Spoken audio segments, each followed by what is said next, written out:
India Hindu രാജ്യമാണ് എന്ന് ഏത് കാലഘട്ടം അവർക്ക് പ്രൂവ് ചെയ്യാൻ പറ്റില്ല. ഇന്ത്യ മുഴുവൻ ഭരിച്ച ഒരു ഹിന്ദു രാജാവില്ല, ഇന്ന് വരെ ഇല്ല. ബുദ്ധിസ്റ്റുകൾ ഇന്ത്യ ഭരിച്ചിട്ടുണ്ട്, ഇസ്ലാം ഇന്ത്യ ഭരിച്ചിട്ടുണ്ട്, പക്ഷേ ഇന്ത്യ മുഴുവൻ ഭരിച്ച ഒരു ഹിന്ദു രാജാവുമില്ല. ആരാ ഇന്ത്യ വിറ്റേ? ഈ സംഘികളുടെ കാരണവന്മാർ വിറ്റാണ് ഈ രാജ്യത്തെ. എന്നിട്ട് ഇതിൻ്റെ കുറ്റം എല്ലാവർക്കാണ്, ക്രൈസ്തവർക്കും മുസ്ലിങ്ങൾക്കും. ആരാ വിറ്റേ? ഇവർ വിറ്റ് 108 വിധ കരം പിരിച്ചവരാ തിരുവിതാംകൂർ രാജാക്കന്മാർ. ക്രിസ്ത്യാനിറ്റി ലോകത്തിന് കൊടുത്ത സംഭാവന കൊണ്ട് അഭിരമിച്ചുകൊണ്ടാണ്, അതിൻ്റെ എല്ലാ സുഖങ്ങളും ആസ്വദിച്ചുകൊണ്ടാണ് സംഘപരിവാരങ്ങളാണെങ്കിലും നിരീശ്വരന്മാരാണെങ്കിലും ഈ വാചകടിച്ചിലേ നടക്കുന്നത്. ലോകത്തെ മാറ്റിമറിച്ചൊരു കണ്ടെത്തലാണ് തീയുടെ കണ്ടുപിടുത്തം, ചക്രത്തിൻ്റെ കണ്ടുപിടുത്തം, വൈദ്യുതിയുടെ കണ്ടുപിടുത്തം. ആധുനികതയിലേക്ക് വന്നാലും നമ്മുടെ ഇൻ്റർനെറ്റ്, കമ്പ്യൂട്ടർ, ഈ മേഖല, ഇലക്ട്രോണിക്സ്, ഇതെല്ലാം ഉണ്ടായത് എവിടുന്നാണ്? ഇതിൻ്റെയൊക്കെ പ്രഭവകേന്ദ്രമാണ്. ഇന്ത്യയിൽ അതിലും വലിയ സംഭവം ഉണ്ടായിരുന്നിട്ട് ഇന്ത്യയിൽ നിന്ന് എന്താ ഇതൊന്നും ഉണ്ടാകാൻ? ഇന്ത്യക്കാരൻ്റെ ഏറ്റവും വലിയ കണ്ടെത്തലാണ്. പക്ഷേ ഞാൻ പോസ്റ്റിട്ടായിരുന്നു, ഏറ്റവും വലിയ ശിവലിംഗം ഇന്ത്യയിലാണ്. അറസുകാരെ കണ്ടെത്തലാണ്. ഇപ്പോൾ ലോകത്തെ ഇങ്ങനെ മാറ്റിമറിച്ചതിൽ ക്രിസ്ത്യാനിറ്റി വഹിച്ച പങ്കിനെ മുഴുവൻ നിരാകരിച്ചുകൊണ്ട് സംസാരിക്കുന്നത്. എഴുത്തിലാണെങ്കിലും സംഗി എന്നും പറഞ്ഞ് ഭയങ്കരമായിട്ട് എഴുതാറുണ്ട്. അതെങ്ങനെയാണ്? ചാണകം എന്തോ ദിവ്യവസ്തുവാന്ന് പറഞ്ഞിട്ട് നിങ്ങൾ അവരെ ചാണകം എന്ന് വിളിച്ചാൽ പിന്നെ ഇതിനൊരു പ്രകോപിതരാകുന്നത്? ദിവ്യവസ്തു അല്ലേ? ആദിവാസി സമൂഹങ്ങളിൽ വിശേഷിച്ച് അരയാസ്, മലയരയാസ് ധാരാളം വന്നിട്ടുണ്ട്. ഉള്ളാടർ എന്ന് പറയുന്നൊരു സമൂഹം, അങ്ങനെ ഒരു മുഖ്യമന്ത്രി വരെ കേരളത്തിലുണ്ടെന്നുള്ള, ഞാൻ പേര് പറയുന്നില്ല. ആ സമൂഹത്തിൽ നിന്ന് കൺവെർട്ട് ചെയ്ത് സവർണനായിപ്പോയ ആളുണ്ട്. ഇന്നൊരു MP ഉണ്ട് ഇതേ വിധത്തിൽ തന്നെ. തെളിവ് ചോദിച്ചാൽ ഞാൻ പിന്നെ പറഞ്ഞുതരാം. മാർക്സിസ്റ്റുകളെ എടുക്കുക, അവരുടെ മക്കൾ ചെഗുവേരയല്ല, ക്രിസ്ത്യൻ മാർക്സിസ്റ്റിൻ്റെ മകൻ എബ്രഹാമോ സൗമ്യയൊക്കെ തന്നെയാണ്. ഹിന്ദു മാർക്സിസ്റ്റിൻ്റെ മകൻ എന്ന് പറയുന്നത് എത്ര തലമുറ കഴിഞ്ഞാലും ഗോവിന്ദനും പ്രദീപും ഒക്കെ തന്നെയാണ്. അതല്ലെങ്കിൽ മുസ്ലിം മാർക്സിസ്റ്റിൻ്റെ മകൻ എപ്പോഴും മുഹമ്മദോ ഇഖ്ബാലോ ഒക്കെ തന്നെയാണ്. അപ്പം മതജീവിതമാണ് മനുഷ്യനെ സ്വാധീനിക്കുക. എത്ര നിരാസം അതിൽ വന്നാൽ. സി രവിചന്ദ്രൻ്റെ മക്കളാരാണ്? സ്വതന്ത്ര ചിന്തകനാണ്. മതജീവിതമാണ്. NSS കോളേജിൽ എങ്ങനെയാണ് അദ്ദേഹത്തിൻ്റെ വൈഫിന് ജോലി കിട്ടുന്നത്? മതജീവിതമാണ്. മതങ്ങളെല്ലാം തന്നെ മൗലികവാദമാണ്. എല്ലാ മതം സൂക്ഷ്മാംശങ്ങൾ. Jesus Christ is the only one saviour എന്ന് പറയും. സ്വാമി അല്ലാതൊരു ശരണമില്ല അയ്യപ്പ എന്ന് പറയും. അള്ളാഹു ഏകനാകുന്നു എന്ന് അള്ളാഹുവിലൂടെ മാത്രമെന്ന് പറയുന്നത് മൗലികവാദമാണ്. മതേതൃത്വം എന്ന് പറഞ്ഞാൽ തന്നെ നിങ്ങളുടെ മതത്തെ ഞാൻ സഹിച്ചോളാമെന്നാണ്, അല്ല അക്സെപ്റ്റ് ചെയ്യാമെന്നല്ല. ഇന്ന് എന്നോടൊപ്പം ഉള്ളത് പാസ്റ്റർ അനിൽ കോട്ടിത്തോട്ടമാണ്. നമസ്കാരം. ഞാൻ ഫേസ്ബുക്കിൽ ഫോളോ ചെയ്യുന്ന ഒരാളാണ്. ഒരു പാസ്റ്റർ എന്ന നിലയിൽ നിരന്തരം സമുദായത്തിൻ്റെ ഇടയിൽ, അതായത് സമുദായമല്ല, നിങ്ങളുടെ പാസ്റ്റർ പെന്തക്കോസ്ത് സഭയുടെ ഇടയിലും അല്ലാണ്ട് സംഘികൾക്കും മറ്റു രീതിയിൽ പറഞ്ഞാൽ മറ്റുള്ള ആളുകളെയും നിരന്തരം വിമർശിക്കുന്നത് ഞാൻ കണ്ടിട്ടുണ്ട്. അങ്ങനെയാണ് ഞാൻ അന്ന് നമുക്കൊന്ന് ഇരുന്നാൽ കൊള്ളാം. ഏറ്റവും ലാസ്റ്റ് കുറച്ച് നാൾ മുന്നേ അദ്ദേഹത്തിൻ്റെ പേര് ശ്രീജിത്ത് പണിക്കറിനോട് വരെ വെല്ലുവിളിച്ചു, ഞാൻ എവിടെ വേണമെങ്കിലും വരാം, സംസാരിക്കാൻ തയ്യാറാകാം എന്ന്. പക്ഷേ എന്നെ സംബന്ധിച്ച് അത്ഭുതമായി തോന്നിയത് തന്നെ, പാസ്റ്ററായിട്ടിരിക്കുന്നൊരു വ്യക്തി, നിങ്ങൾക്ക് തന്നെ ഒരു ചട്ടക്കൂടുണ്ട്, കുറേ ചട്ടക്കൂടുകൾ, ആ ചട്ടക്കൂടുകളിൽ ഇങ്ങനെ ബ്രേക്ക് ചെയ്തിട്ട് എങ്ങനെയാണ് സംസാരിക്കാൻ പറ്റുന്നത്? വിശ്വാസത്തെ മതമായി കണ്ടാലാണ് ഈ പ്രശ്നം. എന്നെ സ്വന്തം ക്രിസ്ത്യാനിറ്റി ഒരു ജീവിതചര്യയാണ്, ബുദ്ധിസം പോലെ. അപ്പോൾ അതൊരു പള്ളിയിലോ അല്ലെങ്കിൽ ഒരു ആചാരത്തിലോ ഒരു സൺഡേ സർവീസിലോ കൊണ്ട് ഒതുക്കുന്ന ഇടത്ത് അത് മതമായി പോകും. അതിനപ്പുറത്ത് ഇതൊരു മിസ്റ്റിക്കൽ യൂണിയൻ ആണ് ദൈവമായിട്ട് മനുഷ്യനുള്ളത് എന്ന് സങ്കല്പിച്ചാൽ നമ്മൾക്ക് അത്തരം ബാരിയേഴ്സിനെ തകർക്കാൻ പറ്റും, തകരേണ്ടതുണ്ട്. അല്ലെങ്കിൽ നമ്മൾ ഈ പ്രതിച്ഛായയുടെ തടവറയിലാവും. അതാണ് പ്രശ്നം. അപ്പം അത് തകരേണ്ടതാണ്. അതുകൊണ്ടത് നമ്മുടെ ഒരു ദൗത്യമായി കണ്ട് ചെയ്യുന്നു എന്നേ ഉള്ളൂ. പക്ഷേ ഞാൻ കണ്ടിട്ടുള്ള, അല്ലെങ്കിൽ ഞാൻ അനുഭവിച്ചിട്ടുള്ള, ഞാൻ ഇടപെട്ടിട്ടുള്ള പാസ്റ്റേഴ്സ് എന്ന് പറഞ്ഞു കഴിഞ്ഞാൽ, അല്ലെങ്കിൽ അത്തരപ്പെട്ട പെന്തക്കോസ്ത് സഭകളിൽ തന്നെയുള്ള ആളുകൾ എന്ന് പറഞ്ഞാൽ, നിരന്തരം ദൈവത്തിനോട് അമിതമായി കമ്മ്യൂണിക്കേറ്റ് ചെയ്യുന്ന, അല്ലെങ്കിൽ അവർക്ക് മാത്രമാണ് ദൈവസാന്നിധ്യം ഉള്ളതെന്ന് പറയുകയും, അവർ മാത്രമാണ് ജീവിതത്തിൽ ദൈവത്തിൻ്റെ സന്താനങ്ങളെന്ന് പറയുകയും പ്രചരിപ്പിക്കുകയും ചെയ്യുകയും, മറ്റു മതങ്ങളോട് വിദ്വേഷം പുലർത്താൻ എന്താ പറയുക, ഒരു സാധനങ്ങൾ പോലും ഉപയോഗിക്കാൻ ശ്രമിക്കാതെയും, മറ്റു മതങ്ങളൊക്കെ എന്തോ കുറച്ചിലാണെന്നുള്ള രീതിയിൽ സംസാരിക്കുകയും ചെയ്യുന്ന ആളുകളെ ഞാൻ ഇടപെട്ടിട്ടുണ്ട്. എൻ്റെ ലൈഫിൽ, എൻ്റെ ഡെയിലി ലൈഫിൽ ഞാൻ ഇടപെട്ടിട്ടുണ്ട്. അപ്പോൾ അങ്ങനെയുള്ളിടത്തു നിന്നാണ് അതിനെ നേരെ മറിച്ചുകൊണ്ട് ചരിത്രം പറയുകയും ഈ പറയുന്നതൊന്നും അല്ല എന്ന് പറയുകയും ചെയ്യുന്ന ഒരാളെ ഞാൻ കാണുന്നത്. അപ്പോൾ ഇപ്പം ഒരാളത് പറയുമ്പോൾ നമുക്ക് ഭയങ്കര അത്ഭുതമാണ്. നിങ്ങൾക്ക് എങ്ങനെയാണ് ഈ ബാരിയർ, ഇപ്പോൾ പറഞ്ഞത് തകർക്കണം എന്ന് പറഞ്ഞു, അതത്ര എളുപ്പമുള്ളൊരു കാര്യമല്ല. കാരണം ഇപ്പോഴും ഒരു 99% എൻ്റെ ഒരു കണക്കാണ് ഞാൻ പറയുന്നത്, ഞാൻ പരിചയപ്പെട്ടിട്ടുള്ള കണ്ടിട്ടുള്ള ആളുകളും ഇതിൽ ഭയങ്കരമായിട്ട് അടിയുറച്ച് വിശ്വസിക്കുകയും ഇത് മാത്രമായിട്ട് ചെയ്യുകയും ചെയ്യുന്നത്. അവിടെ എങ്ങനെയാണ് ഒരു പാസ്റ്ററായി നിലനിന്നുകൊണ്ട് ഇതിനെ ബ്രേക്ക് ചെയ്യാൻ പറ്റുന്നത്? അത് എന്നെ സംബന്ധിച്ചിടത്തോളം ഈ ഫെയ്ത്ത് അല്ലെങ്കിൽ വിശ്വാസം എന്നുള്ളതൊരു വൈകാരിക അനുഭവം മാത്രമല്ല, അത് ഇമ്പിരിക്കലാണ്, തിയറട്ടിക്കലാണ് സെയിം ടൈമിൽ. ഒപ്പം മതങ്ങളെല്ലാം തന്നെ മൗലികവാദമാണ്, എല്ലാ മതവും സൂക്ഷ്മാംശങ്ങൾ. Jesus Christ is the only one saviour എന്ന് പറയുന്നത്, സ്വാമി അല്ലാതൊരു ശരണമില്ല അയ്യപ്പ എന്ന് പറയുന്നത്, മറ്റേ അള്ളാഹു ഏകനാകുന്നു എന്ന് അള്ളാഹുവിലൂടെ മാത്രമെന്ന് പറയുന്നത് മൗലികവാദമാണ്. അപ്പം തൽക്കാലത്തേക്ക് മനുഷ്യർ ഈ മൗലികവാദത്തിന് ഒരു മൊറട്ടോറിയം പ്രഖ്യാപിച്ചാണ് മതേതരത്വം ഉണ്ടാക്കുന്നത്. ആക്ച്വലി മതേതരത്വം എന്ന് പറഞ്ഞാൽ തന്നെ നിങ്ങളുടെ മതത്തെ ഞാൻ സഹിച്ചോളാമെന്നാണ്, അല്ല അക്സെപ്റ്റ് ചെയ്യാമെന്നല്ല മതേതരത്വം. അതിൻ്റെ അർത്ഥം അതാണ്. പിന്നെ മതത്തെ നിരാകരിക്കാൻ വയ്യ, കാരണം മനുഷ്യനാകത്തുകയിൽ മതജീവിയാണ്. ഉദാഹരണം നമുക്ക് മാർക്സിസ്റ്റുകളെ എടുക്കുക, അവരുടെ മക്കൾ ചെഗുവേരയല്ല, ക്രിസ്ത്യൻ മാർക്സിസ്റ്റിൻ്റെ മകൻ എബ്രഹാമോ സൗമ്യയൊക്കെ തന്നെയാണ്. ഹിന്ദു മാർക്സിസ്റ്റിൻ്റെ മകൻ എന്ന് പറയുന്നത് എത്ര തലമുറ കഴിഞ്ഞാലും ഗോവിന്ദനും പ്രദീപും ഒക്കെ തന്നെയാണ്. അതല്ലെങ്കിൽ മുസ്ലിം മാർക്സിസ്റ്റിൻ്റെ മകൻ എപ്പോഴും മുഹമ്മദോ ഇഖ്ബാലോ ഒക്കെ തന്നെയാണ്. അപ്പം മതജീവിതമാണ് മനുഷ്യനെ സ്വാധീനിച്ച് എത്ര നിരാസം അതിൽ വന്നാലും. സി രവിചന്ദ്രൻ്റെ മക്കളാരാണ്? സ്വതന്ത്ര ചിന്തകനാണ്. മതജീവിതമാണ്. NSS കോളേജിൽ എങ്ങനെയാണ് അദ്ദേഹത്തിൻ്റെ വൈഫിന് ജോലി കിട്ടുന്നത്? മതജീവിതമാണ്. അപ്പോൾ ഒരു ഭാഗത്ത് മതത്തെ പാടെ നിരാകരിക്കുന്നു, മറുഭാഗത്ത് മതജീവിയായിട്ട് തന്നെയാണ് മനുഷ്യൻ കഴിയുന്നത്. അതൊരു വശം. പിന്നെ ഇതിനെ ഈ ബാരിയേഴ്സ് ബ്രേക്ക് ചെയ്യപ്പെടണം. മൗലികവാദമുണ്ട്, അതൊരു വസ്തുതയാണ്. മൗലികവാദം ഇല്ലെങ്കിൽ മതത്തിന് നല്ല ഒരു പ്രത്യയശാസ്ത്രത്തിനും സർവൈവ് ചെയ്യാൻ പറ്റില്ല. അതിലെ ടോളറേഷനാണ് പിന്നെ അടുത്ത കാര്യം. അവരുടെ സ്വതന്ത്രമായ വ്യവഹാരത്തിന് വിട്ടുകൊടുക്കുക എന്നുള്ളതാണ് അടുത്ത കാര്യം. മക്കളോട് പോലും ഞാൻ എങ്ങനെയാണ് ഇടപെടുന്നതല്ലേ അന്വേഷിക്കാം. അവരുടെ കാഴ്ചപ്പാടുകളെ എന്നും റെസ്പെക്റ്റ് ചെയ്തിട്ടുണ്ട്. അപ്പോൾ അത് ഇവർ ചൂസ് ചെയ്യേണ്ടതാണ്. മതം എത്ര ഇമ്പോർട്ടൻ്റായ കാര്യമെന്ന് വെച്ചാൽ അത് അവർ ചൂസ് ചെയ്യണം, അവരാണ് അഭിപ്രായം പറയേണ്ടത്. മറുവശത്ത് നമ്മൾ പാലിച്ചു പോരേണ്ട കുറേ നിഷ്ഠകൾ അവരെ സ്വതന്ത്ര ബോധത്തോടെ പഠിപ്പിക്കാറുണ്ട്. അത് അക്സെപ്റ്റ് ചെയ്യണോ റിജക്റ്റ് ചെയ്യണോ അത് അവരുടെ ഭാഗമാണ്. ഇപ്പോൾ ഈ പറയുന്ന ഇത്രയും തെളിച്ചത്തോടെ കാര്യങ്ങൾ സംസാരിക്കുമ്പോൾ അതിന് ഒരു പാസ്റ്ററായിട്ടിരിക്കേണ്ട ആവശ്യകതയുണ്ടോ? അല്ലെങ്കിൽ ഇപ്പോൾ പറയുമ്പോൾ ഞാനൊരു വിശ്വാസിയായിരുന്നു, ബൈ ബർത്ത് എൻ്റെ അപ്പൻ്റെ അമ്മയുടെയും എന്താ പറയുക മതം എന്നെ ഫോളോ ചെയ്യുന്ന ഒരാളായിരുന്നു. പക്ഷെ ഞാൻ ഇന്ന് മാറിയതിന് ശേഷം ഞാൻ മതം വിട്ടെന്നല്ല, എനിക്കതിൽ താല്പര്യമില്ല. എന്നോട് മതം ഏതാണെന്ന് ചോദിച്ചാൽ എനിക്കത് പറയാൻ കൂടെ താല്പര്യമില്ല. അത് എൻ്റെ ചോയ്സാണ്. അതിന് ആരോടും ഞാൻ നിർബന്ധിക്കാറുമില്ല. എനിക്കതിൽ നിൽക്കണ്ട എന്നുള്ളൊരു താല്പര്യമുള്ളൊരു വ്യക്തിയാണ്. അപ്പം ഞാൻ ചോദിക്കുന്നത്, നമ്മളൊരു ഇത്രയും ലോകം കാണുകയും ഇത്രയേറെ വായിക്കുകയും ചെയ്യുന്ന ഒരാളെന്ന നിലയിൽ ഈ പറയുന്ന സ്വന്തം മതം ഉൾപ്പെടെ സഭ ഉൾപ്പെടെ അല്ലെങ്കിൽ ജീവിതത്തിൽ ഉൾപ്പെടെ പഠിപ്പിക്കുന്ന ഒരാൾക്ക് ഈ പറയുന്ന പാസ്റ്റർ എന്നുള്ളൊരു മേലങ്കി വേണോ, അല്ലെങ്കിൽ അത് ഉപേക്ഷിച്ചുകൂടെ? അതിന് തെറ്റിദ്ധരിക്കപ്പെട്ടൊരു അവസ്ഥാവിശേഷമാണ്. ഇപ്പോൾ ശരണ്യ മതരഹിത ജീവിതം നയിക്കുന്നത് ടെസ്റ്റിമോണിയലാണ്, അനുഭവങ്ങളാണ്. ഞാൻ വിശ്വാസിയായിരിക്കുന്നതും അനുഭവങ്ങളാണ്. രണ്ട് ക്ലൈമാക്സാണ് എൻ്റെ.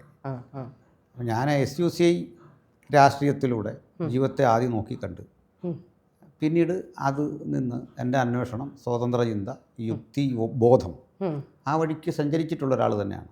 എൻ്റെ പൂർവ്വകാലം അങ്ങനെയാണ്. ഒരു 7ാം ക്ലാസ് മുതൽ ഇടമറുകിൻ്റെ കൃതികൾ മിക്കവാറും വായിച്ച് തീർത്തു എന്ന് പറയാം. OV വിജയൻ്റെ കൃതികൾ ഒക്കെ വായിച്ചു തീർത്തു. അപ്പോൾ നമ്മുടെ ഉള്ളിൽ ഒരു ലോങ്ങിങ് or aspiration, what is ultimately correct, അത് എന്നെ കൊണ്ടെത്തിച്ചതൊരു വിശ്വാസത്തിലാണ്. അത് എന്നെ മാത്രമല്ല, ഫിലിപ്പം പ്രസാദിനെ എടുത്താലും സ്റ്റീവൻ ചേട്ടൻ കഴിഞ്ഞ ദിവസം മരിച്ചുപോയ വെള്ളത്തുളസി, അവരൊക്കെ അവസാനം ചെന്നെത്തുന്നത് ഒരു ഫെയ്ത്തിലാണ്. അപ്പോൾ അത് തെറ്റെന്ന് പറയാനാവില്ല. അവർക്കവിടെ ഒരു കംഫർട്ട് സോൺ. കാരണം ഈ കവിത വായിക്കുന്ന ആളാണോ? കവിതകളില്ലാത്തൊരു ലോകമാണ് ശരിക്കും നല്ലത്. അങ്ങനെ ചിന്തിച്ചിട്ടുണ്ടോ? ഇല്ല. ഈ കവിത എഴുതുക എന്ന് പറഞ്ഞാൽ വലിയ സംഘർഷമാണ് മനസ്സിന്. അയാൾ സ്വയം നശിച്ചിട്ടാണ് നിങ്ങൾക്കൊരു കവിത പ്രദാനം ചെയ്യുന്നത്. മറ്റേ പദ്യമല്ല. പദ്യം ഈ മുറുക്കാൻ കഴിച്ച് ചാരായം കുടിച്ചിട്ട് ഈ നടുമുറ്റത്ത് അത്ര സജ്ജീകരണങ്ങൾ കേട്ടൊരു പണ്ഡിത ലോകത്തുനിന്ന് പിറവി കണ്ടതാണ്. അതിന് വിജ്ഞാനം മതി. മറ്റേ പാടത്തും പൊരിവയിലത്തും ജീവിത യാഥാർത്ഥ്യങ്ങൾ എടുത്തിരിഞ്ഞാണ് കവിത, അല്ലേ? ആ അനുഭവിച്ചവനെ സംബന്ധിച്ചിടത്തോളം അത് അയാൾ കടന്നുപോയത് തീച്ചുകളെ കൂടിയാണ്. അപ്പോൾ അവർ വിപ്ലവമാണെങ്കിലും കൊള്ളാം, ചിന്താപരതയാണെങ്കിലും കൊണ്ടാം, അതിൻ്റെ ആ ഉമിത്തിയിൽ നീറി ദഹിച്ചു വന്ന മനുഷ്യരുടെ സൃഷ്ടിയാണിതെല്ലാം. അപ്പോൾ അവർക്ക് ഒരു കംഫർട്ട് സോണിൽ റെസ്റ്റ് ചെയ്യണം. അതിന് ഏറ്റവും പറ്റിയ ഇടമായിട്ടാണ് എനിക്ക് ക്രിസ്ത്യാനിറ്റി തോന്നിയത്. ഞാൻ അനുഭവിക്കുന്ന ഒരു പീസുണ്ട്, ഒരു കാംനെസ് ഉണ്ട്. അത് വിട്ട് ഞാൻ ഇന്നുവരെ ജീവിച്ചിട്ടില്ല. അത് ഞാൻ എൻജോയ് ചെയ്യുന്നുണ്ട്. പിന്നെ സംഘർഷം മറ്റൊന്നാണ്. ഓക്കെ. ഒരേ സമയം എങ്ങനെയാണ് ഈ യുക്തിവാദിയും പാസ്റ്ററുമായിട്ടിരിക്കാൻ? അത് ഒരു അത് കണക്റ്റഡ് ആവുന്നില്ല. ഒരേ സമയം ഈ പറയുന്ന യുക്തിവാദം കൊണ്ട് എല്ലാം സംസാരിക്കുക, അതായത് നമ്മൾ യുക്തി സഹജമായി സംസാരിക്കുകയും പ്രവർത്തിക്കുകയും ചെയ്യുമ്പോൾ എങ്ങനെയാണ് ഒരേ സമയം ഒരു വിശ്വാസിയും, അതും വിശ്വാസി മാത്രമല്ല, ഒരു വെറും വിശ്വാസിയല്ല, ഒരു ജനത്തെ അല്ലെങ്കിൽ ഒരു കൂട്ടം ആളുകൾക്ക് സർവീസ് പറഞ്ഞു കൊടുക്കുന്ന ഒരു പാസ്റ്ററായിട്ടിരിക്കാൻ പറ്റുന്നത്? അതുകൂടി പറയാം. അതും ശരണി അന്വേഷിച്ചാൽ മനസ്സിലാകും. ഞാനൊരു പാസ്റ്റർ എന്നുള്ള നിലയിൽ റെമ്യൂണറേഷൻ കൈപ്പറ്റാത്ത ആളാണ്. പിന്നെ എൻ്റെ ഇൻകം എന്ന് പറയുന്നത് എൻ്റെ ക്ലാസ്സുകളുണ്ട്. ഞാൻ ഭാഷാധ്യാപകൻ കൂടാണ്. അങ്ങനെ കിട്ടുന്ന ഇതുണ്ട്. സെമിനാരിയിലുള്ള ടീച്ചിങ്സ് ഉണ്ട്. പിന്നെ വിദേശയാത്രകളിൽ ക്ലാസ് എടുക്കാനും പ്രസംഗിക്കാനും വിളിക്കും. ഇങ്ങനെയാണ്. അപ്പോൾ എനിക്കതിന് പൂർണ്ണമായി കമ്മിറ്റ്മെൻ്റ് ഉള്ളൊരു പാസ്റ്ററല്ല. ഞാൻ എന്നെ തന്നെ വിജയിച്ചൊരു പാസ്റ്ററായിട്ട് കാണുന്നില്ല ആ അളവിൽ. അതുകൊണ്ട് ഇത്തരം കാര്യങ്ങളിൽ നിന്ന് അതിൻ്റെ ആ റിച്വൽസും ഇത്യാദി കാര്യങ്ങളിൽ നിന്ന് പരമാവധി ഒഴിഞ്ഞു നിന്നുകൊണ്ട് നിങ്ങളെന്നെ പാസ്റ്ററിന് വിശേഷിപ്പിച്ചുകൊണ്ട് എഗ്രി ചെയ്തതേ ഉള്ളൂ. അതിനപ്പുറത്തേക്ക് അങ്ങനെ ആയിത്തീരാനോ കേൾക്കാനോ ഉള്ള വലിയ വ്യഗ്രത എനിക്കില്ല. എന്നെ പക്ക അനിൽ കൊടുത്തോട്ടം, അനിൽ എന്ന് വിളിക്കുന്നതാണ് ഇഷ്ടം. സ്നേഹമുള്ള മനുഷ്യരൊക്കെ ബ്രദറേന്നോ അനിലേന്നാണ് വിളിക്കുന്നത്. കൂടുതൽ സ്നേഹമുള്ള. ശരണിക്ക് ഇത്ര ഇല്ല, അതുകൊണ്ടാണ്. അത് നമ്മൾ ഇൻ്റർവ്യൂ തീരുമ്പോഴത്തേക്കും മനസ്സിലാവും. അല്ല, അത് കാരണം ഞാൻ പറഞ്ഞല്ലോ, ഞാൻ കണ്ടതും ഞാൻ പരിചരിച്ചതുമായ ആളുകളെ ഞാൻ കണ്ടവരെ കുറിച്ചാണ് ഞാൻ പറയുന്നത്. ഈ പറഞ്ഞല്ലോ എൻ്റെ അനുഭവം വളരെ ചെറുതാണ്, കണ്ടവരെയല്ല. അവരിലെല്ലാം ഞാൻ പറഞ്ഞില്ല, ഈ വിശ്വാസം, ഈ പ്രത്യേകിച്ച് നമ്മൾ പറയും മൊത്തത്തിൽ ഈ കേരളത്തിൽ ഏത് മതം എടുത്തു നോക്കിയാലും പെന്തക്കോസ്തുകാർക്കും ആണ് ഏറ്റവും കൂടുതൽ ഭയങ്കര വെറി പിടിച്ചാണ് സംസാരിക്കുന്നത്. ശ്രദ്ധിച്ചിട്ടുണ്ടോയെന്ന് എനിക്കറിയില്ല. ഞാൻ കോട്ടയം മെഡിക്കൽ കോളേജിൽ അച്ഛനെയും കൊണ്ട് കിടന്നപ്പം ഞായറാഴ്ച ദിവസങ്ങളിൽ അവരെപ്പോഴും ഒരു അച്ചടിച്ചൊരു കുറിപ്പ് പുസ്തകമായിട്ട് വരും. പിന്നെ നമ്മൾ കാണുന്ന ചില കവലകളിൽ അവർ നിന്ന് പ്രസംഗിക്കാറുണ്ട്. അത് ദൈവത്തിനെക്കുറിച്ച് തന്നെ ഇങ്ങനെ പ്രസംഗിച്ച് ആര് കേൾക്കുന്നു കേൾക്കാതിരിക്കുന്നു അതൊന്നും അവരുടെ പ്രശ്നമല്ല, പക്ഷെ അവർ ദൈവവചനം പ്രചരിപ്പിക്കുകയാണ്. അപ്പോൾ അങ്ങനെ ചെയ്യുമ്പോൾ സംടൈംസ് ഞാൻ ചിന്തിച്ചിട്ടുണ്ട്, എങ്ങനെ ഇപ്പം പറഞ്ഞല്ലോ മതേതരത്വം എന്ന് പറഞ്ഞാൽ നിങ്ങളുടെ മതത്തിനെ ഞങ്ങൾ സഹിക്കുവാണ്, അപ്പോൾ ആ മതേതരത്വം എന്നിൽ ഉണരുകയാണ്. സഹിച്ച് അല്ലെങ്കിൽ നമ്മൾക്കത് ഓക്കെ അത് നടത്തട്ടെ, എൻ്റെ മാത്രം ഇന്ത്യ അല്ലല്ലോ ഇത്, അല്ലെങ്കിൽ എൻ്റെ മാത്രം ഭൂമി അല്ലല്ലോ, ഞാൻ വരുന്നു ഇത്ര വർഷം ജീവിക്കുന്നു മരിച്ചു പോകുന്നു, ഓക്കെ അതിൽ എനിക്കെന്താണ് പ്രശ്നം എന്നുള്ള രീതിയിലാണ്. പക്ഷേ അതുകൊണ്ടാണ് ഞാൻ ചോദിക്കുന്നത്, ഇത്തരം കാര്യങ്ങൾ ഈ സഭയിൽ നിന്ന് തന്നെ നിങ്ങൾ അനുവദിച്ചു തരാറുണ്ടോ ഇങ്ങനെ സംസാരിക്കുന്നതിന്? അല്ലെങ്കിൽ അനിൽ അങ്ങനെ ചെയ്യരുത്, അല്ലെങ്കിൽ ബ്രദർ അനിൽ ഇങ്ങനെ ചെയ്യരുത് എന്ന് ആരെങ്കിലുമൊക്കെ പറഞ്ഞിട്ടുണ്ടോ? അങ്ങനെ റെസ്ട്രിക്ഷൻസ് ഉണ്ട്. എന്ന് വെച്ചാൽ സമൂഹം എൻ്റെ ഈ ഒരു രീതിയെ അക്സെപ്റ്റ് ചെയ്യുന്നത് വളരെ കുറവാണ്. പക്ഷെങ്കിൽ അത് ഞങ്ങൾ കുറേ സുഹൃത്തുക്കൾ ഇതുപോലെയുണ്ട്, അങ്ങനെ ആയി വരുന്നുണ്ട്. അപ്പോൾ ഞങ്ങൾക്കത് സ്ഥാപിച്ചെടുക്കാൻ പറ്റിയിട്ടുണ്ട്. പുതിയ തലമുറയോട് അത് ബോധ്യപ്പെടുത്താൻ പറ്റിയിട്ടുണ്ട്. അത് ഇനി അവർ ബോധ്യപ്പെട്ടില്ലെങ്കിലും എനിക്ക് പ്രശ്നമില്ല. അങ്ങനൊരു ഭയമൊന്നുമില്ല. അടുത്തെന്തെന്നുള്ളൊരു ഭയമൊന്നുമില്ല. പുറത്താക്കൽ അങ്ങനെ വല്ല സംഭവം ഉണ്ടോ? പുറത്താക്കാരനെ അങ്ങനെ പുറത്താക്കി കഴിഞ്ഞാൽ ഞാൻ ഇതിൻ്റെ ഭാഗമാണ്. അങ്ങനെ എൻ്റെ മീതെ ഒരു അച്ചടക്കത്തിൻ്റെ വാൾമുന പ്രയോഗിച്ച് നോക്കി നീക്കിയിട്ടുണ്ട്, വിലക്കുകൾ കൽപ്പിച്ചിട്ടുണ്ട്, പ്രീച്ചിങ്ങിന് വിളിക്കരുതെന്ന് പറഞ്ഞിട്ടുണ്ട്. അപ്പോൾ അങ്ങനെയൊക്കെയുള്ളത് നമ്മൾ വളരെ ഈസി ആയിട്ട് തള്ളിക്കളഞ്ഞു. അത് അപ്പോൾ ഒരിക്കൽ എന്നെ വിളിക്കരുതെന്നും പറഞ്ഞൊരു സർക്കുലർ വന്നു ഒരു പ്രസ്ഥാനത്തിൻ്റെ. അപ്പോൾ ഞാനതിലൊരു മുതിർന്ന പാസ്റ്ററെ ക്രിട്ടിസൈസ് ചെയ്തതിനാണ്. അപ്പം നിങ്ങളൊക്കെ എതിർക്കുന്ന ചില കാര്യങ്ങളെ ഞാൻ എതിർത്തു. അതിനകത്ത് മറ്റൊരു കാര്യം കൂടെ തുറന്നു പറഞ്ഞാൽ, ഈ ഭക്തിക്ക് ഒരു കൊമേഴ്സ്യൽ തലമുണ്ട്, ഉപയോഗിക്കുന്നുണ്ട്. അപ്പോൾ അത് തന്ത്രിയാണെങ്കിലും ഈ ന്യൂ ജനറേഷൻ ഉണ്ടായിട്ടുള്ള കോട്ടയം കേന്ദ്രീകരിച്ചിട്ടുള്ള ചില ആത്മീയതകളുണ്ട്. അപ്പോൾ ഇവരൊക്കെ ഉപയോഗിച്ച കാര്യങ്ങൾക്കെതിരെ ഒരു 50 ലക്ഷത്തിൻ്റെ വക്കീൽ നോട്ടീസ് അയച്ചൊരു മാന്യൻ എനിക്ക്. 50 ലക്ഷം. ഈ 50 ലക്ഷത്തിൻ്റെ വക്കീൽ നോട്ടീസ് ഈസി അല്ല, കാരണം അതിന് ഒരു കെട്ടിവെക്കേണ്ട പൈസ ഉണ്ടെന്നൊക്കെ എനിക്കറിയാം. അപ്പം ഞാൻ മറുപടി ഇട്ടു, നിങ്ങൾ പൊക്കൂ, ഞാൻ അതിനു വേണ്ടി ക്ഷമ പറയാനൊന്നും തയ്യാറില്ല, ഞാൻ പറഞ്ഞതിൽ ഉറച്ചു നിൽക്കുന്നു. ഈ സാഹചര്യം വന്നപ്പോൾ കുറേ ആളുകൾ ചേർന്നുണ്ട്, ഇത്തരം ആളുകൾ ചേർന്ന് എന്നെ വിളിക്കരുതെന്ന് പറഞ്ഞു. അത് എന്നെ ഒട്ടും ബാധിച്ചില്ല.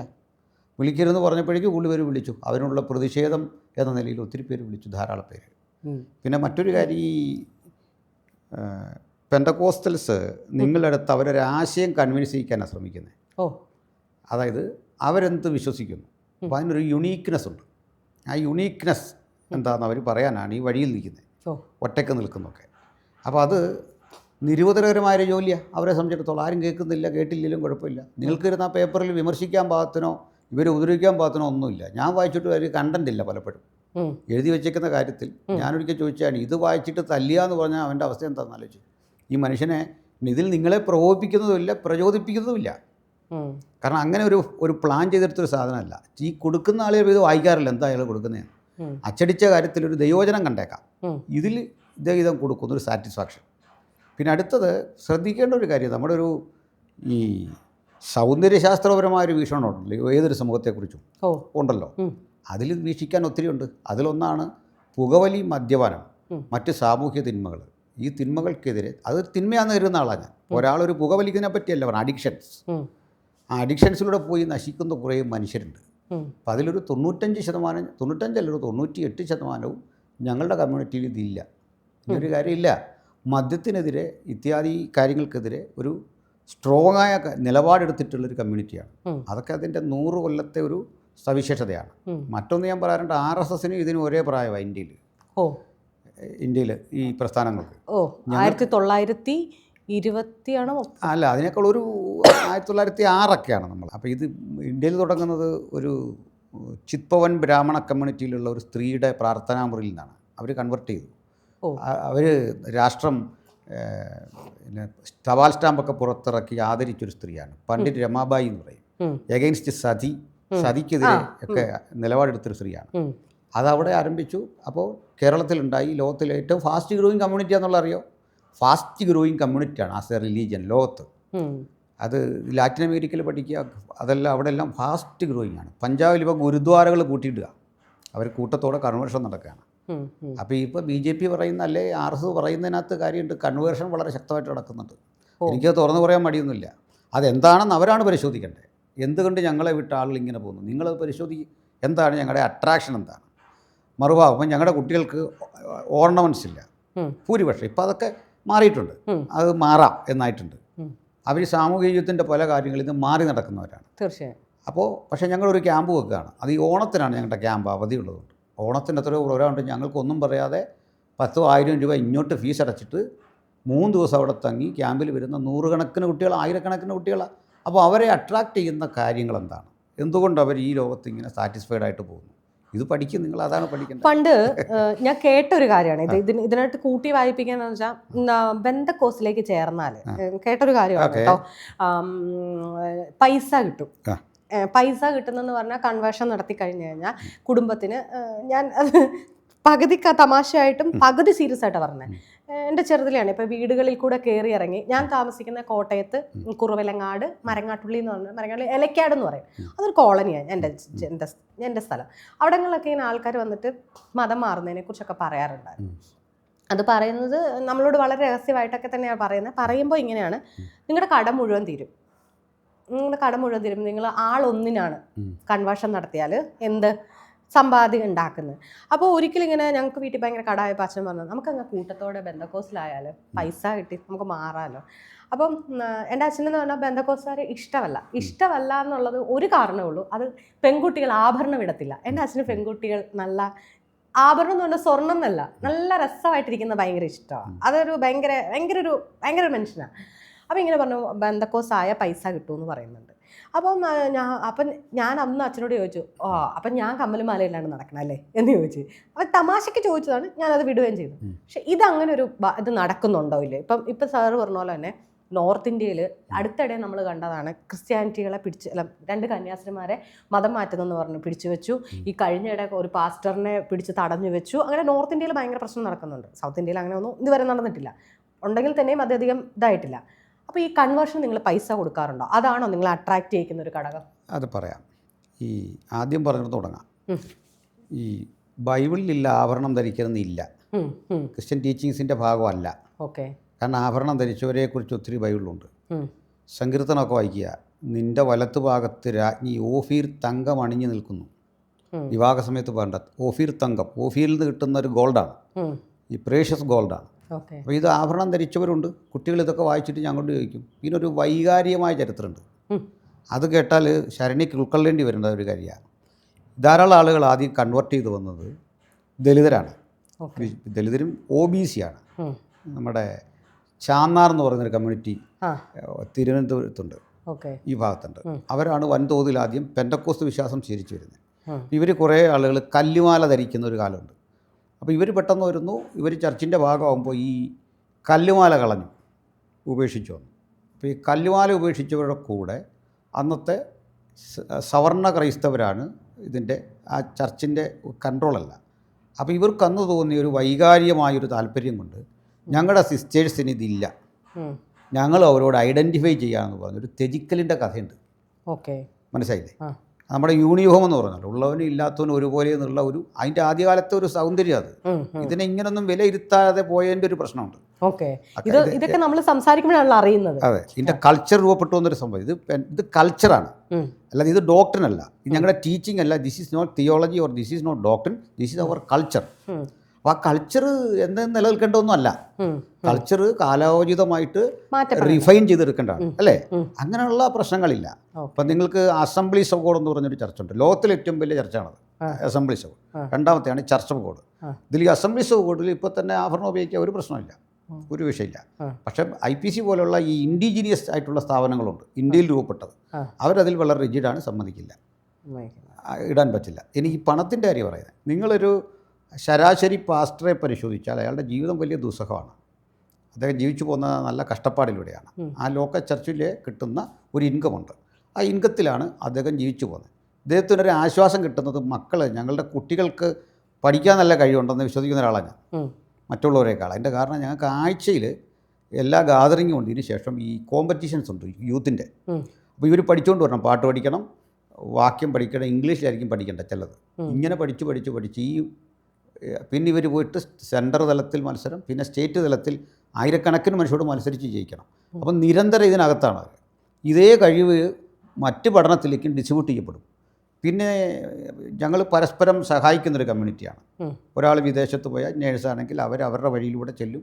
ഈ അപ്പനുമൊക്കെ ഒരു ആശ്വാസം കിട്ടുന്നത് മക്കൾ വല്ല ഗൾഫിലുമൊക്കെ പോയ ശേഷമാണ് അദ്ദേഹം ഒരു ആശ്വാസത്തിലേക്ക് എത്തുന്നത്.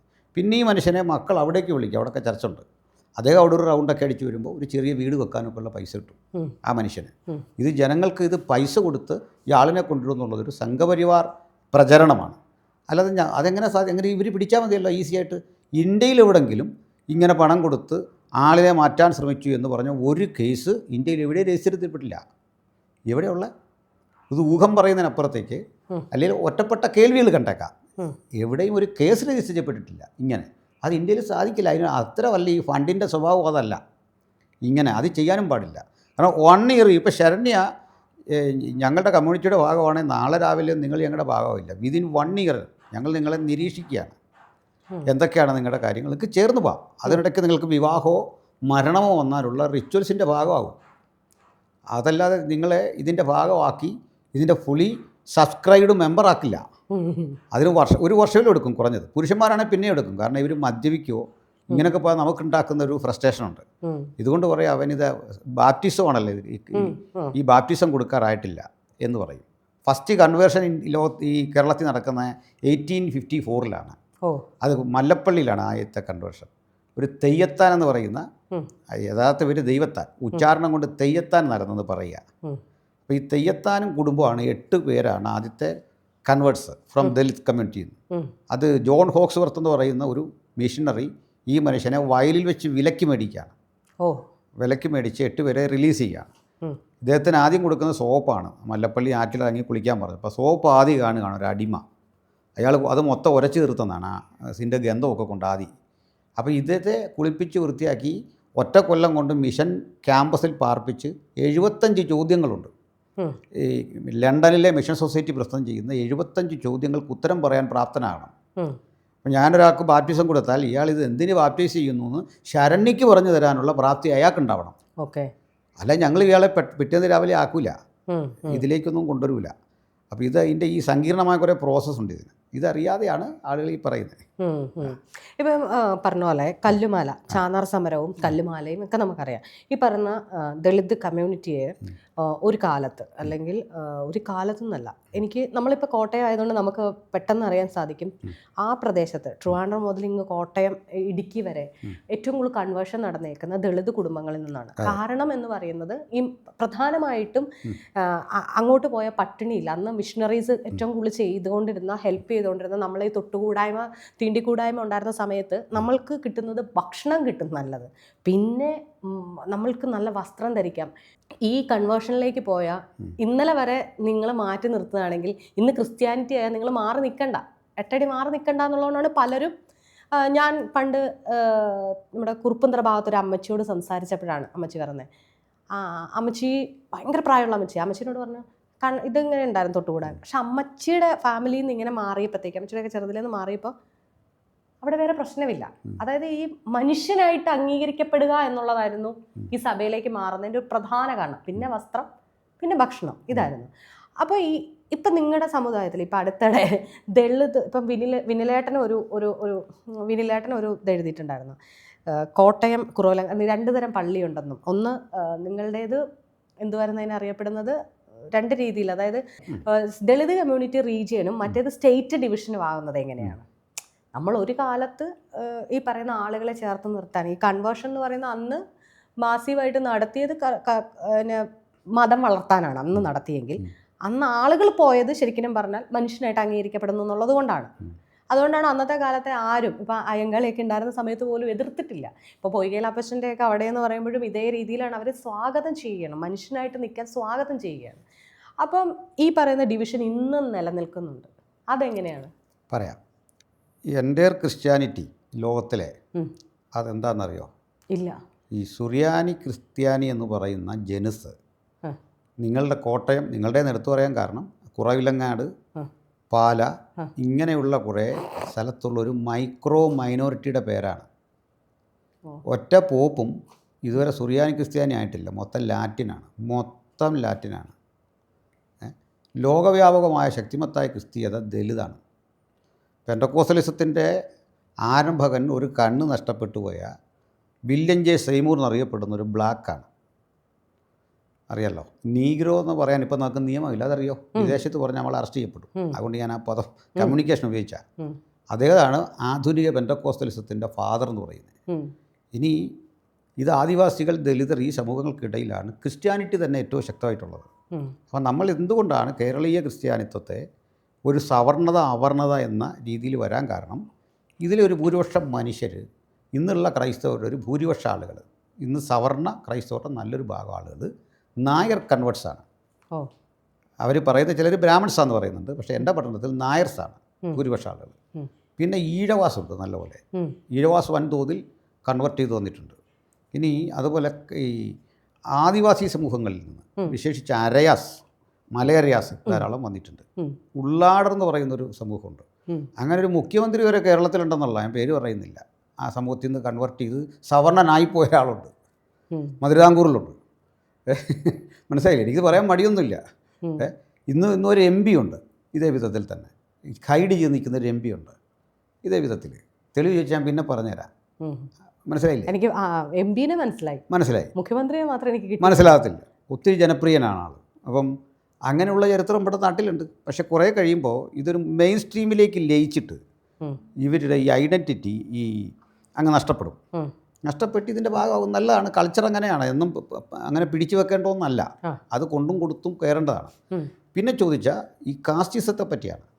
ഈ ചാതുർവർണ്ണയത്തിൻ്റെ പരിച്ഛേദങ്ങളാണ് ഈ കേരളത്തിൽ, ഇന്ത്യയിലെ മനുഷ്യർ, ഇവർക്ക് സംഭവിക്കുന്നതാണ് ഈ കൺവേർഷൻ.